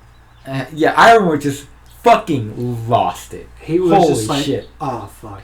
And he started bringing up like, "You fucking liars! Yeah. Why didn't you tell me there was 2 more questions?" And, like RWBY was like, jeez, I don't know. I think we shouldn't lie because now we're being like Ozpin. But I hope this doesn't pay off really bad. In that point of view about lying, I'm more on RWBY's side because Ironwood can trust Team RWBY. Team RWBY can't trust Ironwood yet because they don't exactly know yet. Like, what's his deal? I feel like that was kind of the downfall. Although maybe it was always going to end up like this because Ironwood, I feel like, is very paranoid. Oh, absolutely. Yeah, he's disgustingly paranoid. They don't really know exactly yet. Like, should we really trust him? They're trying to get a feel for him. Exactly, they want to get a feel for them. And I think like 2 episodes later, they've been like, "Hey, Ironwood, by the way, we got 2 more questions." You know, that would have been whatever. It's like because I think Oscar told Ironwood. I think he did. Like Oscar told him after Jock got owned. They were in the conference room, and I think Oscar told him. Yeah, he told him something. I can't remember. But the reason I sympathize with Ironwood a lot is because he got fucked a lot, man. Like holy shit. Yeah. Honestly, the stress is a lot on his shoulders. Yeah, the paranoia is enough to blame. His people hate him because although it's kind of his fault because he's not telling anybody. No, he's taking the risk, as he said. He's taking it all on him, which is really bad, and it fucking makes him crumble before everyone's eyes, and everyone's like, "Oh shit!" Like, because he has to deal with the stress of being blamed for the biggest atrocity or biggest disaster in the world so far. Dealing with the protecting Atlas at all costs, knowing that Salem's pretty strong, and he was there at Beacon, and he couldn't help prevent it. So there's a lot of personal guilt too. Yeah, but even from a logical standpoint, I don't think I even critique him that hard because at the end of the day, I feel what Ironwood had to go through. This is my biggest problem with how Ironwood was portrayed. He was portrayed a little bit too antagonizing at a certain point. At a certain point, he was like. At first he was sympathetic in 7, and then it kind of got slowly I don't know, until there was a switch, actually he's kind of a villain now. Yeah. Yeah. And I'm like, what? Huh? It was that swift moment where he immediately, it was like... He shot Oscar. Yeah. That was that moment. I was like... It was when he shot Oscar and then immediately wanted the Team RWBY arrested. At least he didn't want it killed, I guess. It's just weird. But that's still fucked. Yeah. Because, honestly, from a logical standpoint, it's not... Everything here is not a wrong or right choice. It's how are you going to deal with the consequences of both actions? Yeah. Because both of them have consequences, no matter what you choose. It's just, which one do you want to deal with more? Because I think although it feels like he kind of changes his mind. Because I guess he's like, oh fuck, Sam's super invisible. Man, this sucks. I'm just going to take it Atlas as my prime responsibility and just use the relic just to lift it up. So Salem can't hurt us, because I'm also very scared. I think that's his whole plan afterwards. Once he has that switch. Yeah. I guess so. I don't know. It was a little too dramatic. I guess it was jarring. Yeah. It's kind of understandable, But it feels so weird that now you're being counterproductive against your own goal at the start. Yeah. Just for one piece of information. How can I trust you if you lied to me about the lamp, even though we told you later? Yeah. Like, Oops. fuck, man. And like, sit down or something. I don't know. I guess it's a stressful moment for him. And they were talking about like how he was just like not taking it well. He wasn't. Like, I don't know. I get it. Maybe like the stress was building inside him. It probably was. It was. And I guess at a certain point he just became unreasonable. Yeah, I guess so. Like, fuck, man. Like, the way the show made him look like a bad guy was a little too hard for me. Yeah. They should have stopped him at Gray. I didn't think he should have gone that hard. Like, yeah. I think him running away, I think kind of makes sense. I kind of wish... But if they would have stopped it just running away, that would have been a whole lot easier to swallow. Instead of arrested, I wish he said, alright, you guys can help or fuck off. Yeah. I wish that was a thing. Yeah, because it's so weird. It's like, okay, I guess now he sees Team RWBY as a threat. Mm-hmm. Which is like, oh, okay. That makes no sense whatsoever. They're trying to do the same thing. Although, actually, he changed his mind because he was like, oh, God, too big a threat. I gotta run away. Well, they're like, no, don't run away. We gotta do this. That's exactly what she wants you to do. Yes. It's like, we need this. Yeah. God fucking damn it, man. Like, what? It's too much. That's really it, because I really did like Ironwood. Also, it's based on an assumption It that is. she's invisible. Exactly. I also really did like that fucking fight scene with them. Like how it looked. Oh, which one? With Arthur. Arthur, yeah. It's Yeah, really, it was really good. good. It's a really good scene. Yeah.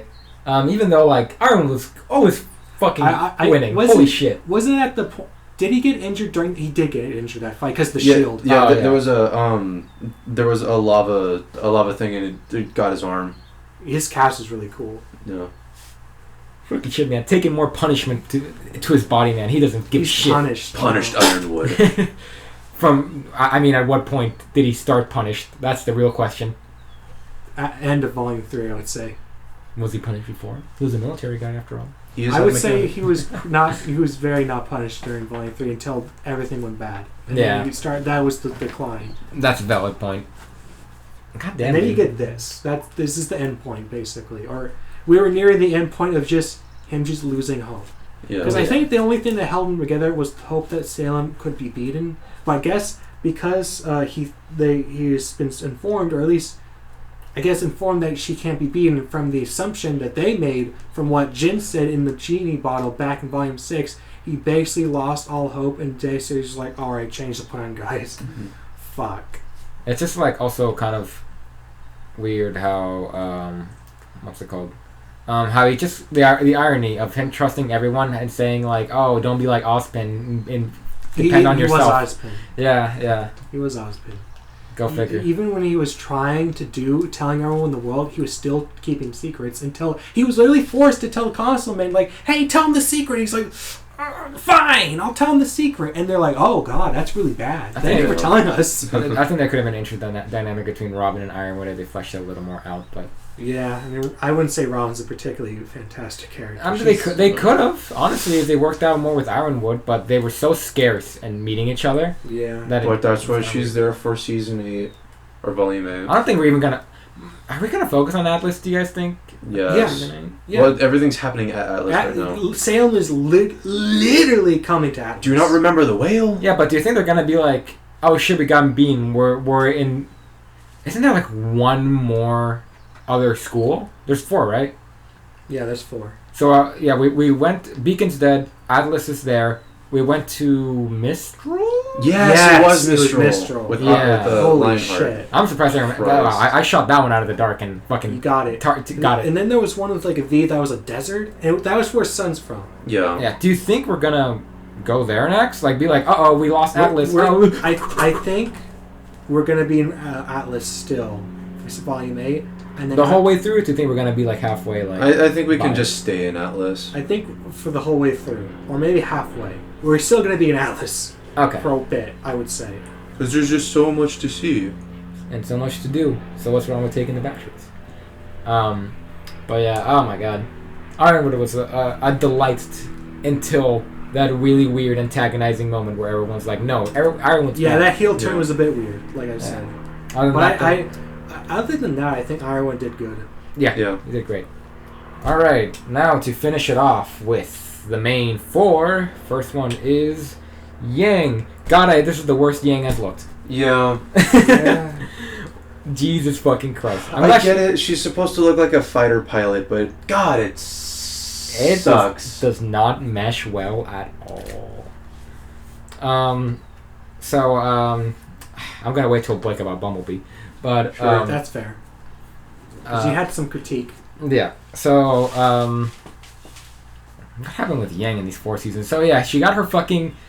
She got her PTSD super weirdly, like being I think Volume 4 is probably her strongest out of the 4 we've seen. Even though she kind of got over her PTSD thing pretty quick, but we did see her go through it, which I think is better than what I was expecting. Yeah. Which is not a lot, but that was cool. And she had a cool moment with her dad. Yeah. And in Volume 5, she just talked to Raven and owned her facts and magics. Nothing going on there.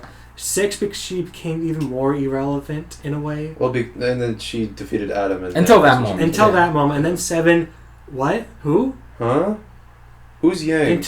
She basically was like pairing with Blake for the whole season. Yeah, at that better moment. Better than Red and Nora, I'll say that much. Yeah, at that moment, that's when they just became the pair. Yeah. Because they were there together. Hey, they killed a man together. They killed a man together. Bonding experience. I'll comment more on Bumblebee later. But that's what I meant. Is that's when she just became Blake and Yang. Right. She was no longer Yang. She was just the pair now. That's again later. I'm gonna comment more on it. So yeah. But Yang. Yang was at her strongest in season 1, 2, 3 because she was a cocky, hot, big titty fucking fighter that was cool as shit. Yeah, she was a hotshot character, and that was her whole gimmick. And I think why people really love her in season 4 is because it's such a juxtaposition of trying to recover from who she normally was, a shadow of herself, which I thought was really cool. She made it through, but I was not satisfied with the development, but it was better than nothing. Yeah, no. The beginning, of season 4 where she's all fucking down and dopey, great. That was great. But yeah, her development was weird, moved on.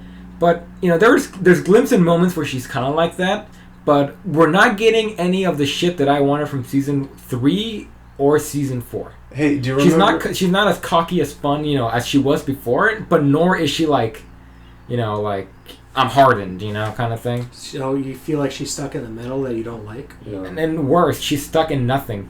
Oh, she's doing nothing. Yeah, she's just kind of like, oh yeah, Yang has a personality sometimes. Do you remember that her semblance back in season 3 was the fact that she was a hothead? Oh my god, I forgot. Her whole semblance is if she takes more damage, she does more damage. Well, guess what, Devin? Hector forgot. So did volumes 4 through 6. They bring it up like once, I think, with Raven? No. There was a fight in there. One fight. I don't believe it. There was one fight I remember. I don't remember it with Raven, and I don't remember it with Adam. Oh my god, why wasn't there a confrontation between Yang and Neo in this one? I've been starving. I've been starving for that one, man. I need more. I need new loots. Well, also that it's like they have beef. That's true. Shit, man. I feel like Yang has some beef, but not a lot. But Neo doesn't give a shit. I always find it weird how Yang has more beef with Neo than she does with Mercury. Which well, Mercury's just missing, so yeah. She hasn't seen Mercury. Actually, no, that's a lie. Volume 5. Yeah. I almost forgot. But didn't she fight Mercury? Oh, that whole fight seems fucking awful. It was. It is. That whole confrontation at the end of Volume 5 is disgusting. probably the worst RWBY's ever been. Thinking about it. Yeah, 100%. I don't know what's worse, the execution of that fucking Crow and Clover scene or that scene. That's a hard one. I think that scene just because there was so much to work with and it was executed poorly. I guess. Yeah, that's also where Hazel's backstory spawned from. I'll say yeah. You know what? Fine. That one's worse. I don't know which one's terrible because I don't remember that scene. It's actually episodes. Because I remember like 3 or 4 episodes. I remember that scene where I'm remembering that scene where Weiss was like, "Oh no, I'm dying." Actually. Hey John, guess what? You can have a semblance now. Hazel got ruined. Yeah. Oh my god, the Raven and Crow fight was oh no. Oh no. This is awful. So there's a reason why people say Volume 5 is the worst volume. Oh. I might agree with them. I don't remember it well, so by default, there you go. Might be a problem. Because I want to say Volume 4 was pretty fucking dragged out and bad for me. Volume 4 was a bit of a drag. I will definitely agree. Jesus fucking Christ. But alright. Anything else? Because there's nothing much to comment on Yang, man. She didn't do much this season. No. She used to be my favorite. What the fuck? Yeah. She used to be a lot of people's favorites. Oh my god. And then they introduced more characters. She was so fun. This one doesn't hurt as like the one of like with Weiss, where she's like, no, she's a bit. I got arguments with Weiss. Weiss a bit more relevant, actually. Never. We'll get to Weiss when we Yeah. get to Weiss. Okay, so moving on to the next character. I hope it's Blake. Good. Oh, she's so the cute now. Ooh, cat ears. Fucking Wooly, get out of here with your short hair. Oh. Whatever. But she come on, fucking Ruby, don't be a coward. Grow out your hair. No. Do it. She's got to freaking she has to have the bed head 24/7 or else she's not Ruby. I noticed this with Yang, but man, there's zippers everywhere.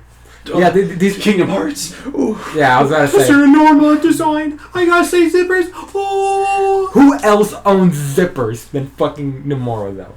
Nomura does it great though. Fair enough. Like, look at Diz. It's that's more with belts. Yeah, belts and zippers. So great. Diz belongs in fucking Final Fantasy, that's for sure. Yeah. But okay, so it's funny enough. Blake doesn't do much in season 7, but she did a lot in 4 through 6, though. Uh-huh. What did she 4 do? through 5. 4 through 5. I was sorry. about to say, what the hell did she do in 6? Yeah, especially 5. Actually, 5 was her. Well, she did some in 6. She had one thing in 6. Yeah.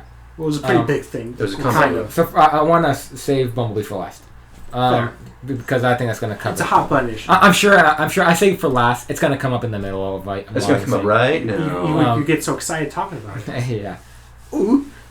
Ladies and gentlemen, it's time for the shipping hour. That's just Ruby at this point. Yeah. Oh. Good old Naruto. The old days. Anyways, fucking Blake was pretty legit. It's funny because she was my least favorite character in season 1 through 3. She was a lot of people's least favorite through that point. Because she had nothing. She was kind of lame. Adam, sure, but like whatever. That was it. I also would say she's my least favorite in 1 through 3. And I think she peaked at her character 4 through 5, especially 5, where she showed she had development. She trusted more people. She became like Blake. If you look at Blake now, compared to how she was in season 2. She's a completely different character. She had a ton of development. Yeah, which is good. I think, and I think there was a moment, and it was Robin, where she's like, "Hey, all cool, let's fucking trust her. Let's just do it." You know, I think someone like Blake back then would have ran away. Yeah. Yeah.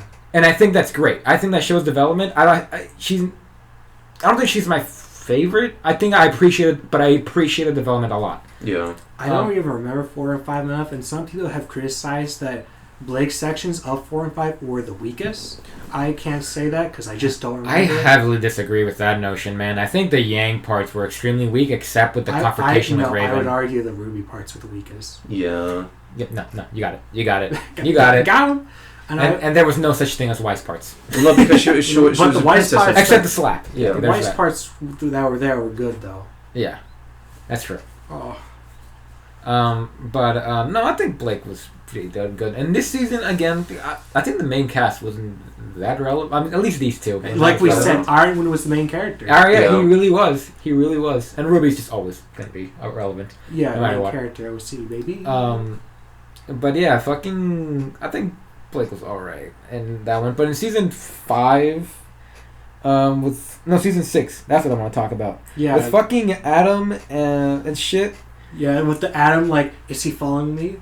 People it was kind of cool how threatening he was, but as previously mentioned, like, where the fuck is the threat anymore? Well, it was really awkwardly placed, especially right before then. Adam got owned in the most like pathetic way possible and ran away, and now he's a big threat again. I don't know. I guess sure, yeah, like they tried. Also, she stood up against him in Volume 5. And the arc's kind of over, I guess. Like it's just like hold on, this is backwards. Like it shouldn't be like reverse. Like she is still scaring them and feels like he's everywhere. I was kind of hoping, now looking back at it, what if like Adam ran away to Salem was like, I want more power. Yeah. I could see that, honestly. I think that would have been cool. Just wait, he's gonna come back. He died off screen. Did you see the book? Oh, actually, we kind of did. See, we did. We saw the body drop. Actually fell. We saw the stabbing. We didn't. We saw the body die. drop, and look, and the weakest sense is deceased. But I made sure I did it myself. but you know what? Fuck, I'm just gonna jump into it. Blake is a huge fucking was definitely a huge fucking shipping a shipping magnet. Shipping magnet. Oh my god, man! What do we got? We got Yang, Sun, we got Adam. Ilya, we got Adam. There was one other one that I forgot. I think that was the 4. You know what? I'm just gonna say whatever. I don't care. Those were the 4. If the 5th one's there, it's not important. Yeah. But holy fucking shit, man! That was kind of really obnoxious and annoying. Because don't get me wrong, I think it feels weird that Blake's the character. Exactly. It's just like this feels like the wrong character. Goth Catgirl GFs, man. Amazing. They're hot on the shelf. The power of Goth Girl GFs. That's also a Catgirl. Yeah. It's funny because she's not even goth. She's just quiet. I know. I say it as a joke, of course, but it's as long as you're moody and quiet, you're goth. Congratulations. Am I a goth? What am I? No, Derek's more of a goth if that's the case. Yes. Yeah, pretty much. Good old Nordic goths, man. That's that's how I really want to be a goth. Nordic goth. Yeah, you know, like the fucking Vikings. the Gothic families, the ties. Anyways, oh, gotcha. Stupid shit. Anyways, so let's talk about Bumblebee for a little bit because I just want to. If you want to, this is your boat. Yeah. It's funny because I was the biggest person on board on season 1 through 3 where I'm like, yes, Bumblebee, big titty girl, fucking like patting the head of or like scratching the ears of fucking gothic fucking cat girl. You fell for the goth cat girl trap. But I wanted the Yuri shipping too, though. You also wanted the White Rose. Which Yuri shipping? I still want White Rose, quite frankly. Well, actually less than I do. Yeah. Honestly. Me too. Because I kind of just stopped giving a shit. But, yeah, no, I'm still kind of on board where I still want these things from these two characters. But I'm just like, I don't think RWBY knows how to do relationships. No. As any sign of Ren and Nora has done, is just like, sure, okay, they're together, I guess.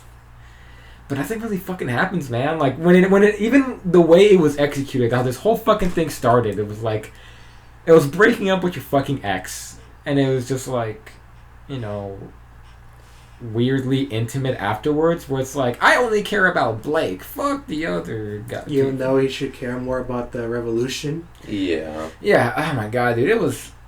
Oh god. I didn't like that at all. Oh my god. God damn, dude, fucking... They ruined Bumblebee for me, man. Like, it just sucks. And there's some moments, like, in this fucking season that I really liked, like, the little fucking selfie that they took together. I thought that was kind of cute. I like that a lot.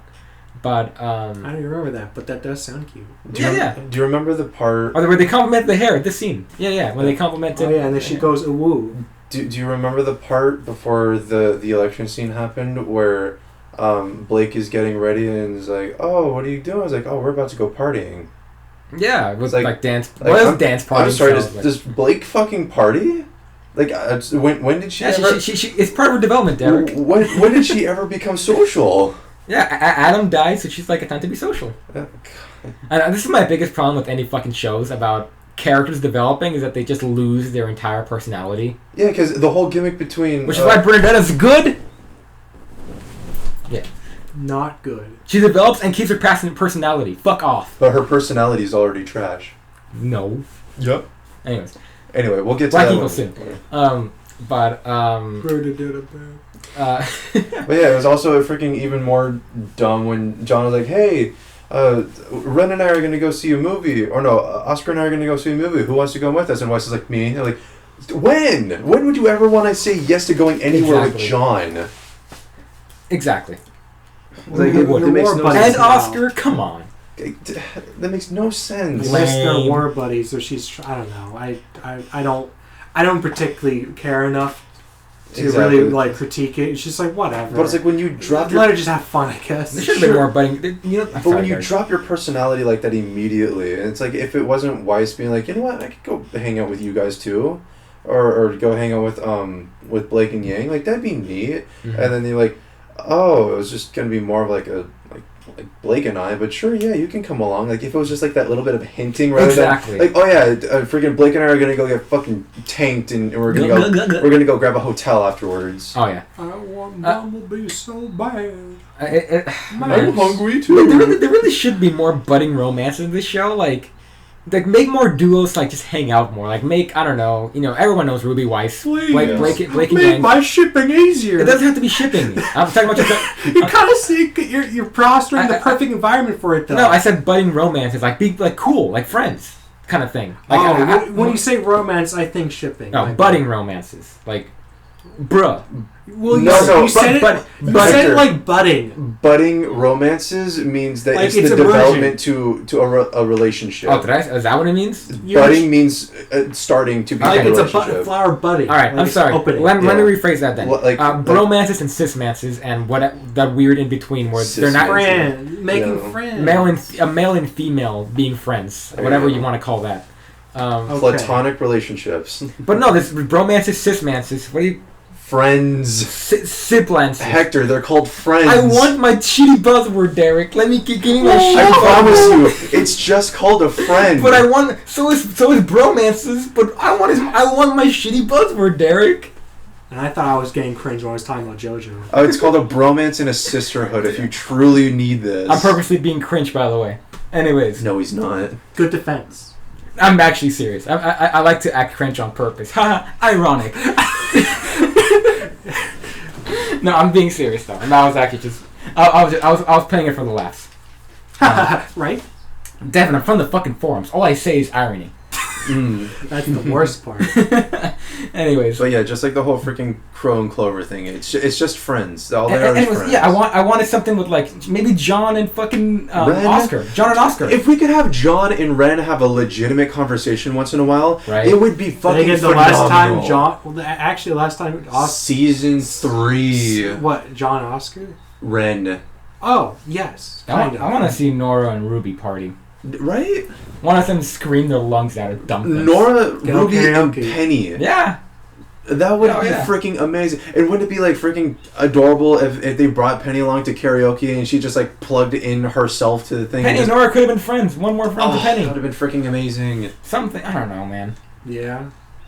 Whatever. Wouldn't it be interesting if... no, never mind. I want more intimacy with Blake and Yang if they really want to sell me on this Bumblebee thing. Right. Like... Yeah, you were saying, like, you don't know if they're committing or not. Yeah, I was saying that, because they were like, you get these little weird shoots of compliments, but it's like, nothing's really happening. It's like they're teasing people with it. Yeah, they're not... It's like they don't want to show them they're gay. It's kind of like that whole thing with the Last Jedi. Yeah. Was it Last Jedi? Oh no, it's the Rise of Skywalker. Where they had gay characters, like lesbians. Mm-hmm. First of all, which is the easiest ones in the background. In the background, where they could edit out for China. Yep. Yeah. Because China's very popular. This is what I feel. They go to movies. This is what I feel RWBY's doing. Fucking China. They haven't explicitly made a relationship, but they're like hinting it super hard. Like it's like they're.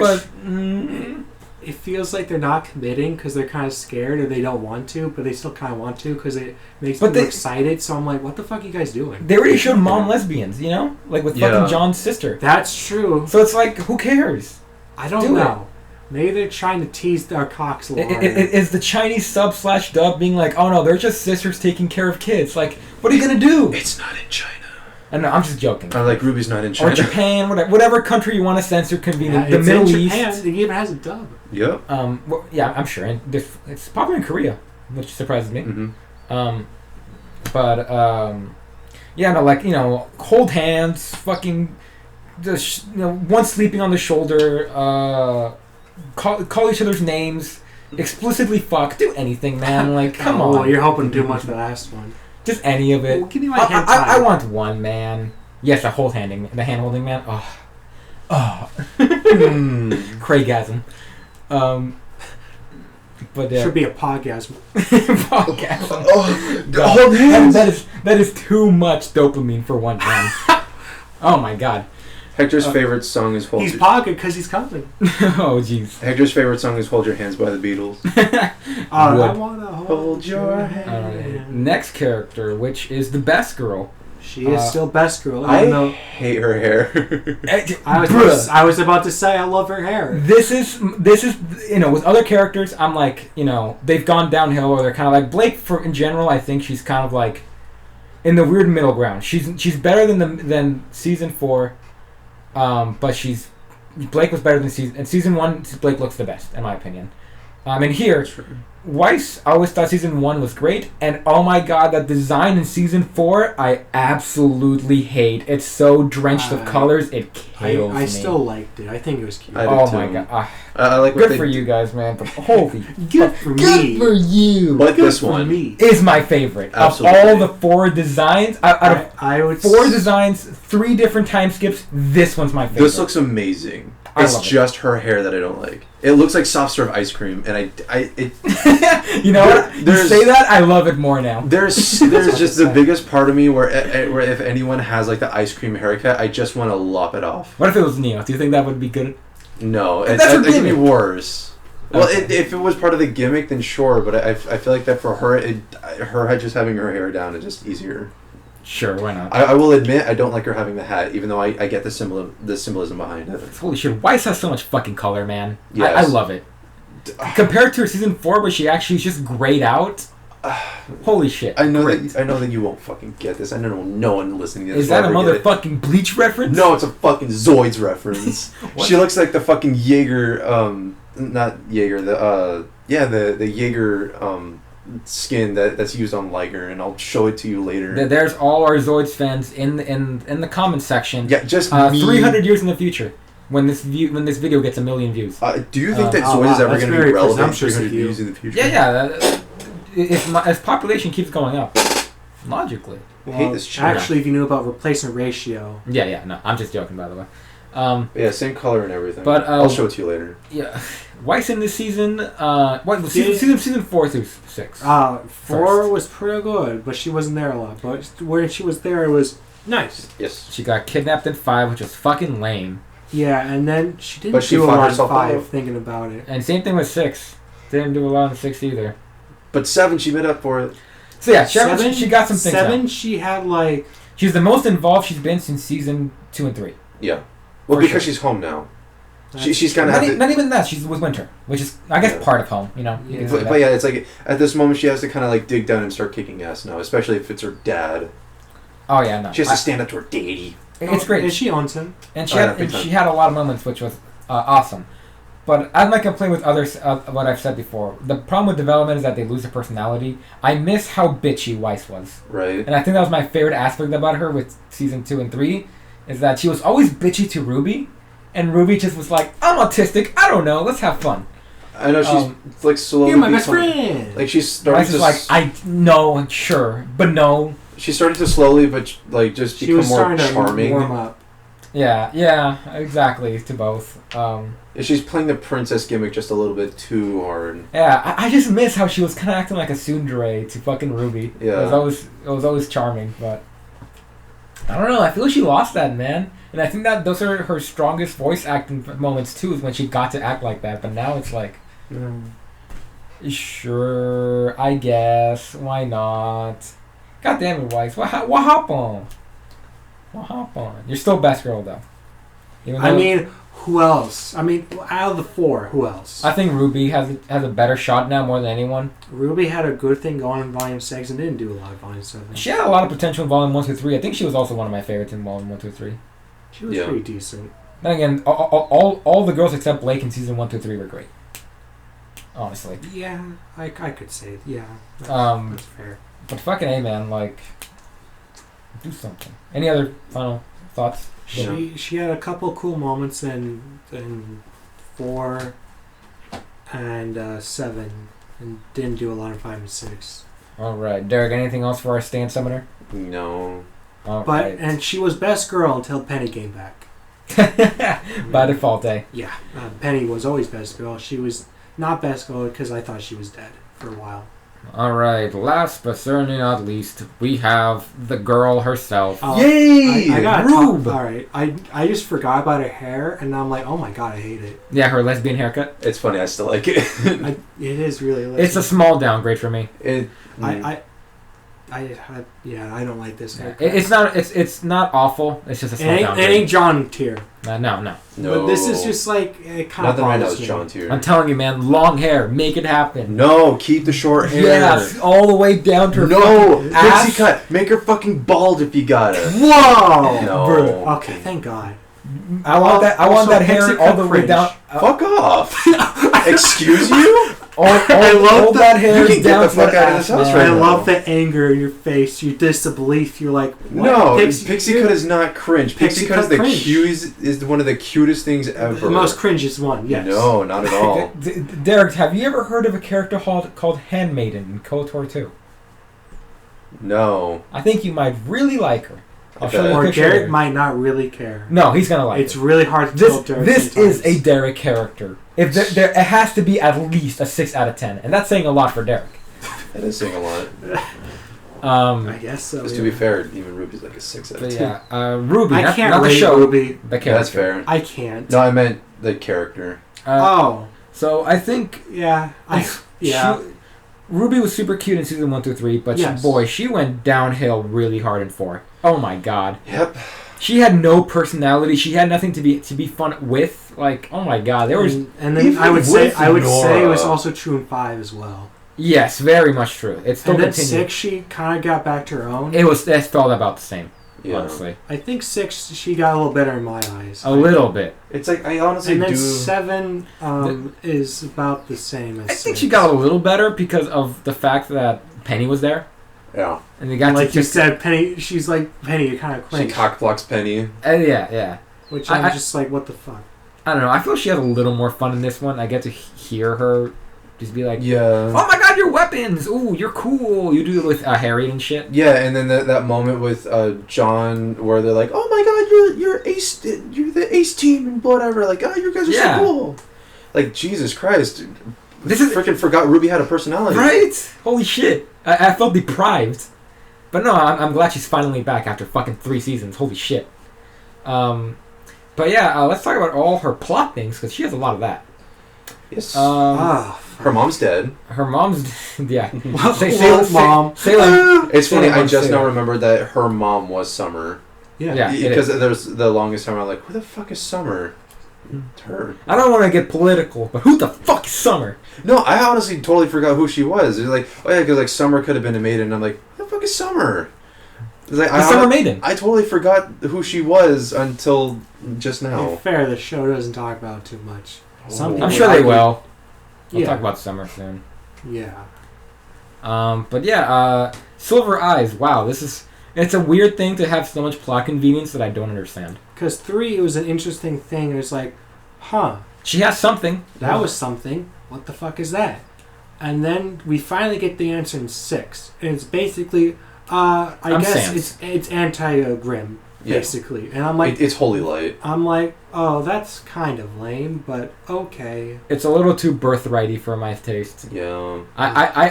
She has dragon veins in her eyes, I guess. Mm. Boy. Mm. She, Mm. Oh no, I'm thinking of that meme of like it's SpongeBob. It's the she has the barnacle boy with the eyes.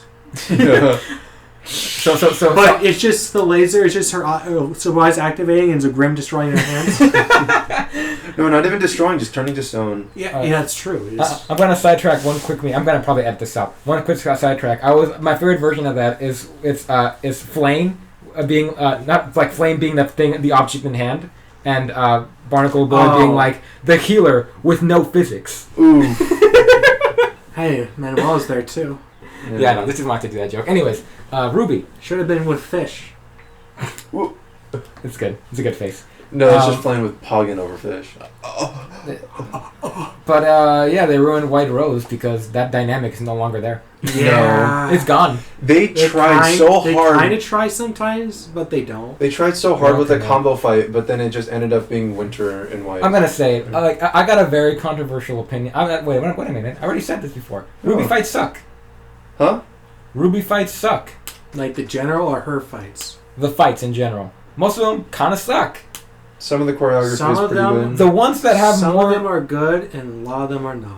If it's two established characters Although I would seriously argue- fighting, it's the best time. It's like a bowl of Lucky Charms.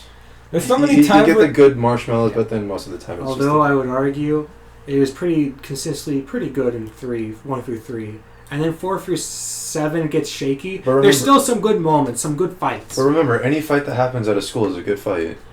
there's so many moments where they fight. Okay. They fight Grim, and I'm just like, Well, Grim or just What? fodder. What? yeah, no, like I don't pay attention. I just stare at the screen. I'm like, oh yeah, 30 seconds passed. Yeah. Like I don't fucking care. Well, I think you have a similar thing to the other person who's just like they only care about fights because of it is a representation, a physical representation of ideology, or at least of a personal conflict coming to physical form. Generally it has to have something. With fodder like Grim, you don't get that. You just get being boom ba. Which can be cool sometimes because it looks nice. You can do it other ways though. There's something called execution or coordination, where it's showing how clever someone can be with real legitimate tactics. And the thing that RWBY likes to do a lot, it's just like throw your fucking body, throw your fucking weapon, boom, next shot of the character, boom, next shot of the character, boom, next shot of the character. That's what team attack. Boom, next shot of the team attack. That's what it is. And I fucking hate anime that do that shit. And it just, I forget what happens on screen, and that's just kind of what it is. With Attack on Titan, they do shit like, well, you know, there's some tactics involved, being like, this character's stronger, so we gotta put him here, or we gotta do that. There's, you know, you get that shit in JoJo all the fucking time. Yeah, some may argue too much. Yes, but that's shout out to Part 6. Yeah, it's very dependent on fight per fight. But moving on from, sorry, I hate to slap off JoJo, but like, it's if I don't get it off now, it's not coming off until 5 minutes. But you know, just other shows have done this. I can't think of any top. Avatar has some of these where they're more coordinated with Sokka. There's a lot of moments that were like, you gotta be careful. Yeah. I don't know. Because I've noticed like a lot of real fights are done in 5 seconds, but they're so important what happens in those 5 seconds. And they're more memorable. Mm-hmm. Yeah, completely true.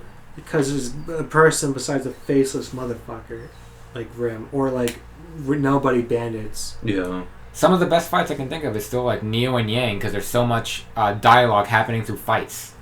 That's always, you know, great. Like there's so many ways of making a fight good, but right. RWBY sucks. Sorry, I know this is my segment. But wait, but Hector, you like RWBY? You said so. Yeah. No adverb. Mm-hmm. I want that as a little ampersand. What are they called? Not ampersand. Asterisk. Asterisk. We're gonna name this podcast "RWBY's Fine." Yeah. I'm not sure about that, but RWBY's fine. I still say wasted potential. No, RWBY's fine. Don't want to sound like the YouTube audience there. Well, I'm not saying it's bad. It's just wasted potential. All right. Anything else on RWBY the character? I would do awful things to her when she's legal. Oh, head pat her. With consent. Yes, I would head pat the hell out of her. RWBY was pretty cool 1 through 3, but I didn't. She was kind of dull even when Fallout 1 through 3. She got really bad 4 through 5, and 6 she kind of got better for me. And 7 she was still better than 4 and 5. Okay. Overall, I'm like, about her. I would say. I wish she was more happy. That's true. Yeah, that's really it. Her happiness is good. I like her happiness. That's a weird comment, but okay. Anyways, let's close off the podcast. That's a selfie, by the way. Oh, that's... Yes. Christ. Jesus. Perfect end card, I might say. But, That's a cute selfie. I just don't like looking at that moment. I honestly do like... I bet you found this... Yeah, in the camera. You see it's edited in the camera. Yep, it's even in the camera. That's awful. Fucking asshole. Find this picture. I know you didn't make it, I think. Oh, man. We'll keep it a mystery. Shit. You know what? No, I can't take credit. That's unfair. Oh, thank God you didn't make it, but you fucking found it, you slimy little bastard. Yeah. No, I saw it before. I saw it before, and I digged through this photo. I can't find it. Anyways, so yeah, let's close off. How do we all feel about RWBY after talking about it for 3 hours? Oh my God. Yeah, I was worried about going over, Devin. Hi. Oh no, there's not too much to talk. Fuck off. You always had enough to say. Every time. Every goddamn time. I was especially scared because there was a lot of times where like, do you have anything else to say? No, not really. I mean, for fuck's sake, we talked about when we talked about the RWBY section. It was not really much about RWBY. It was just, you talked about fights. 3 hours though. We only needed 1 hour. Anyways, let's close off this thing before it gets any longer. This is gonna be a long thing. Good thing we did the podcast first. It's a good yeah. I know. I knew my shit. Okay, so does anyone have any final comments on RWBY as a show? And besides the porn, because there's a lot of it now. I was just about to say it's a lot of porn material for it. I guess I'll go. RWBY's a show that I shouldn't like that much, but I guess I've been watching it for so long. I am attached to the characters, even though I'm not really. So I will keep watching until to see what happens. Is there another show that we feel this way, or something else? I don't think so. I feel like there is, isn't there? Derek, can you think of something? Naruto. It's me and Derek. Well, there we go. But that's over. Yeah. Yeah, like... Who wants to watch Bart? No, I don't think anyone really does anymore.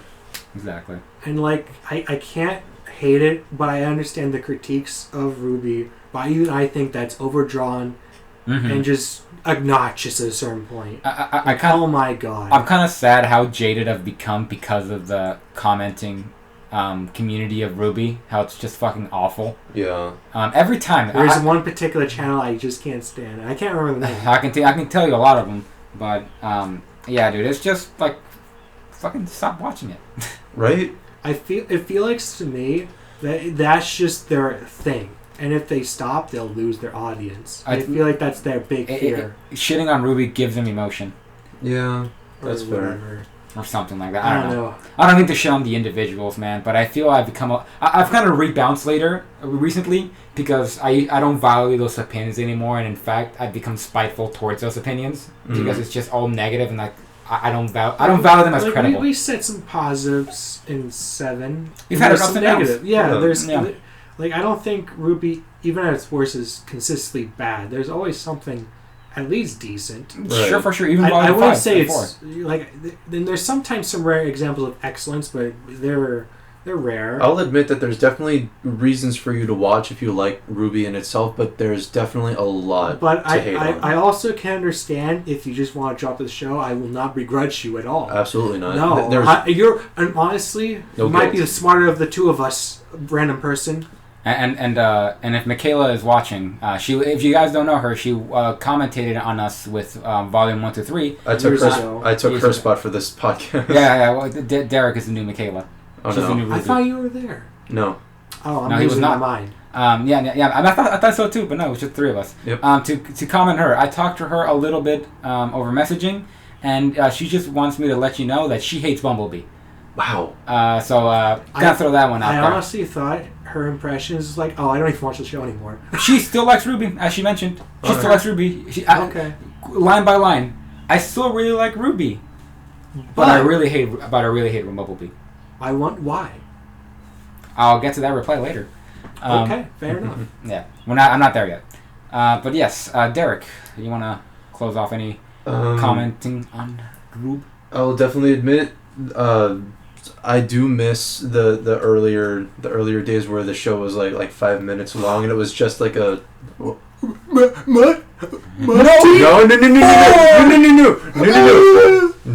That was extra forbidden because it's saying it was better with Monty.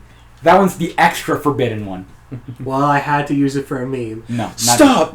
It's Derek gave me the perfect opportunity. If I could use Marrow's ability to stop. But I honestly do. I remember the good old days where we were just able to watch like the 5-minute flash video. RWBY Chibi. It's funny, Derek. I caught up with RWBY Chibi, and out of the 3 seasons, I'm like, it's better than the show because it's just skits. Yeah. Okay. Involving the characters, and I pretty think much. And I think it's just like the voice actors having fun with it. It's like if you have fun with your characters, you're gonna have a good show. Yeah, that's fair. But it's like I feel like that they're not having fun with the original show anymore. Sometimes, but like. But I feel like that their fun is like trying to poke fun at the shipping, but it's like the shipping itself isn't working. So it's like it feels more like we gotta do another season, so because we gotta sell that merchandise. Come on. Yeah, but it's like the merchandise will always be there if your show is always there. Rooster Teeth. It's October 27th. Time for another season. Yes, corporate. Oh, you think Rooster Teeth talk to corporate? They do. It's just funny. Yeah. Yeah, they actually have the Austin theatrics company in their credits, which is actually very interesting. That makes sense. Well, yeah, because they're placed in Austin, Texas. Yeah. I want to see them one day. Be weird.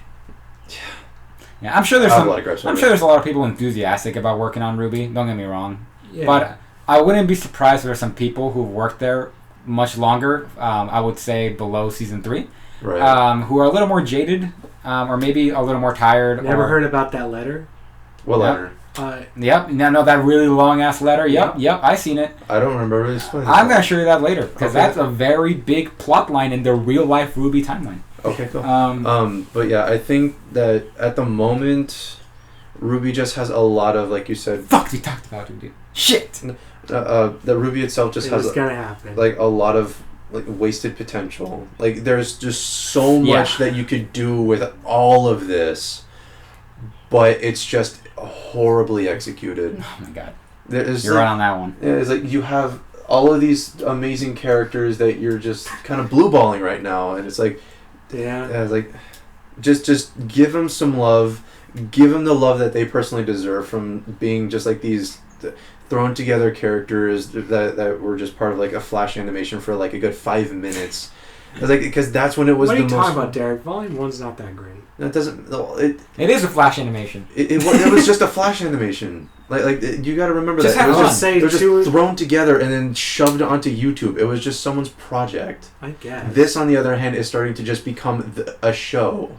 It's starting to become just a benign mess that no one really wants to discuss anymore, except for the fact that they watched it at season 1 and so on. Mm-hmm. If anyone nowadays watched like season 7, going from just season 7, they're like, I never watched this. This is honestly horrible. That'd be terrible. Yeah, they'd be lost. No, exactly. Well, that's the point. At any moment you watch this, you're like, well, there's nothing to grab onto. There's nothing bringing me back to season 1. I don't think that is a really good critique, because that you could say it for a lot of shows. Like, what if like you just did like, oh yeah, I'm just gonna start Breaking Bad in season fucking 5. Well, to be fair, that's not a good idea. I personally dislike watching JoJo. I started from season 3. JoJo's a special case. No. But then I went back to season 1. Then again, to be fair, I strongman you to doing it because I was a big fag who believed. True, but I could have said no. I think JoJo is an exception to that rule, though. And also, when it came to Bleach, I started at episode like 219. I still went all the way back to episode 1.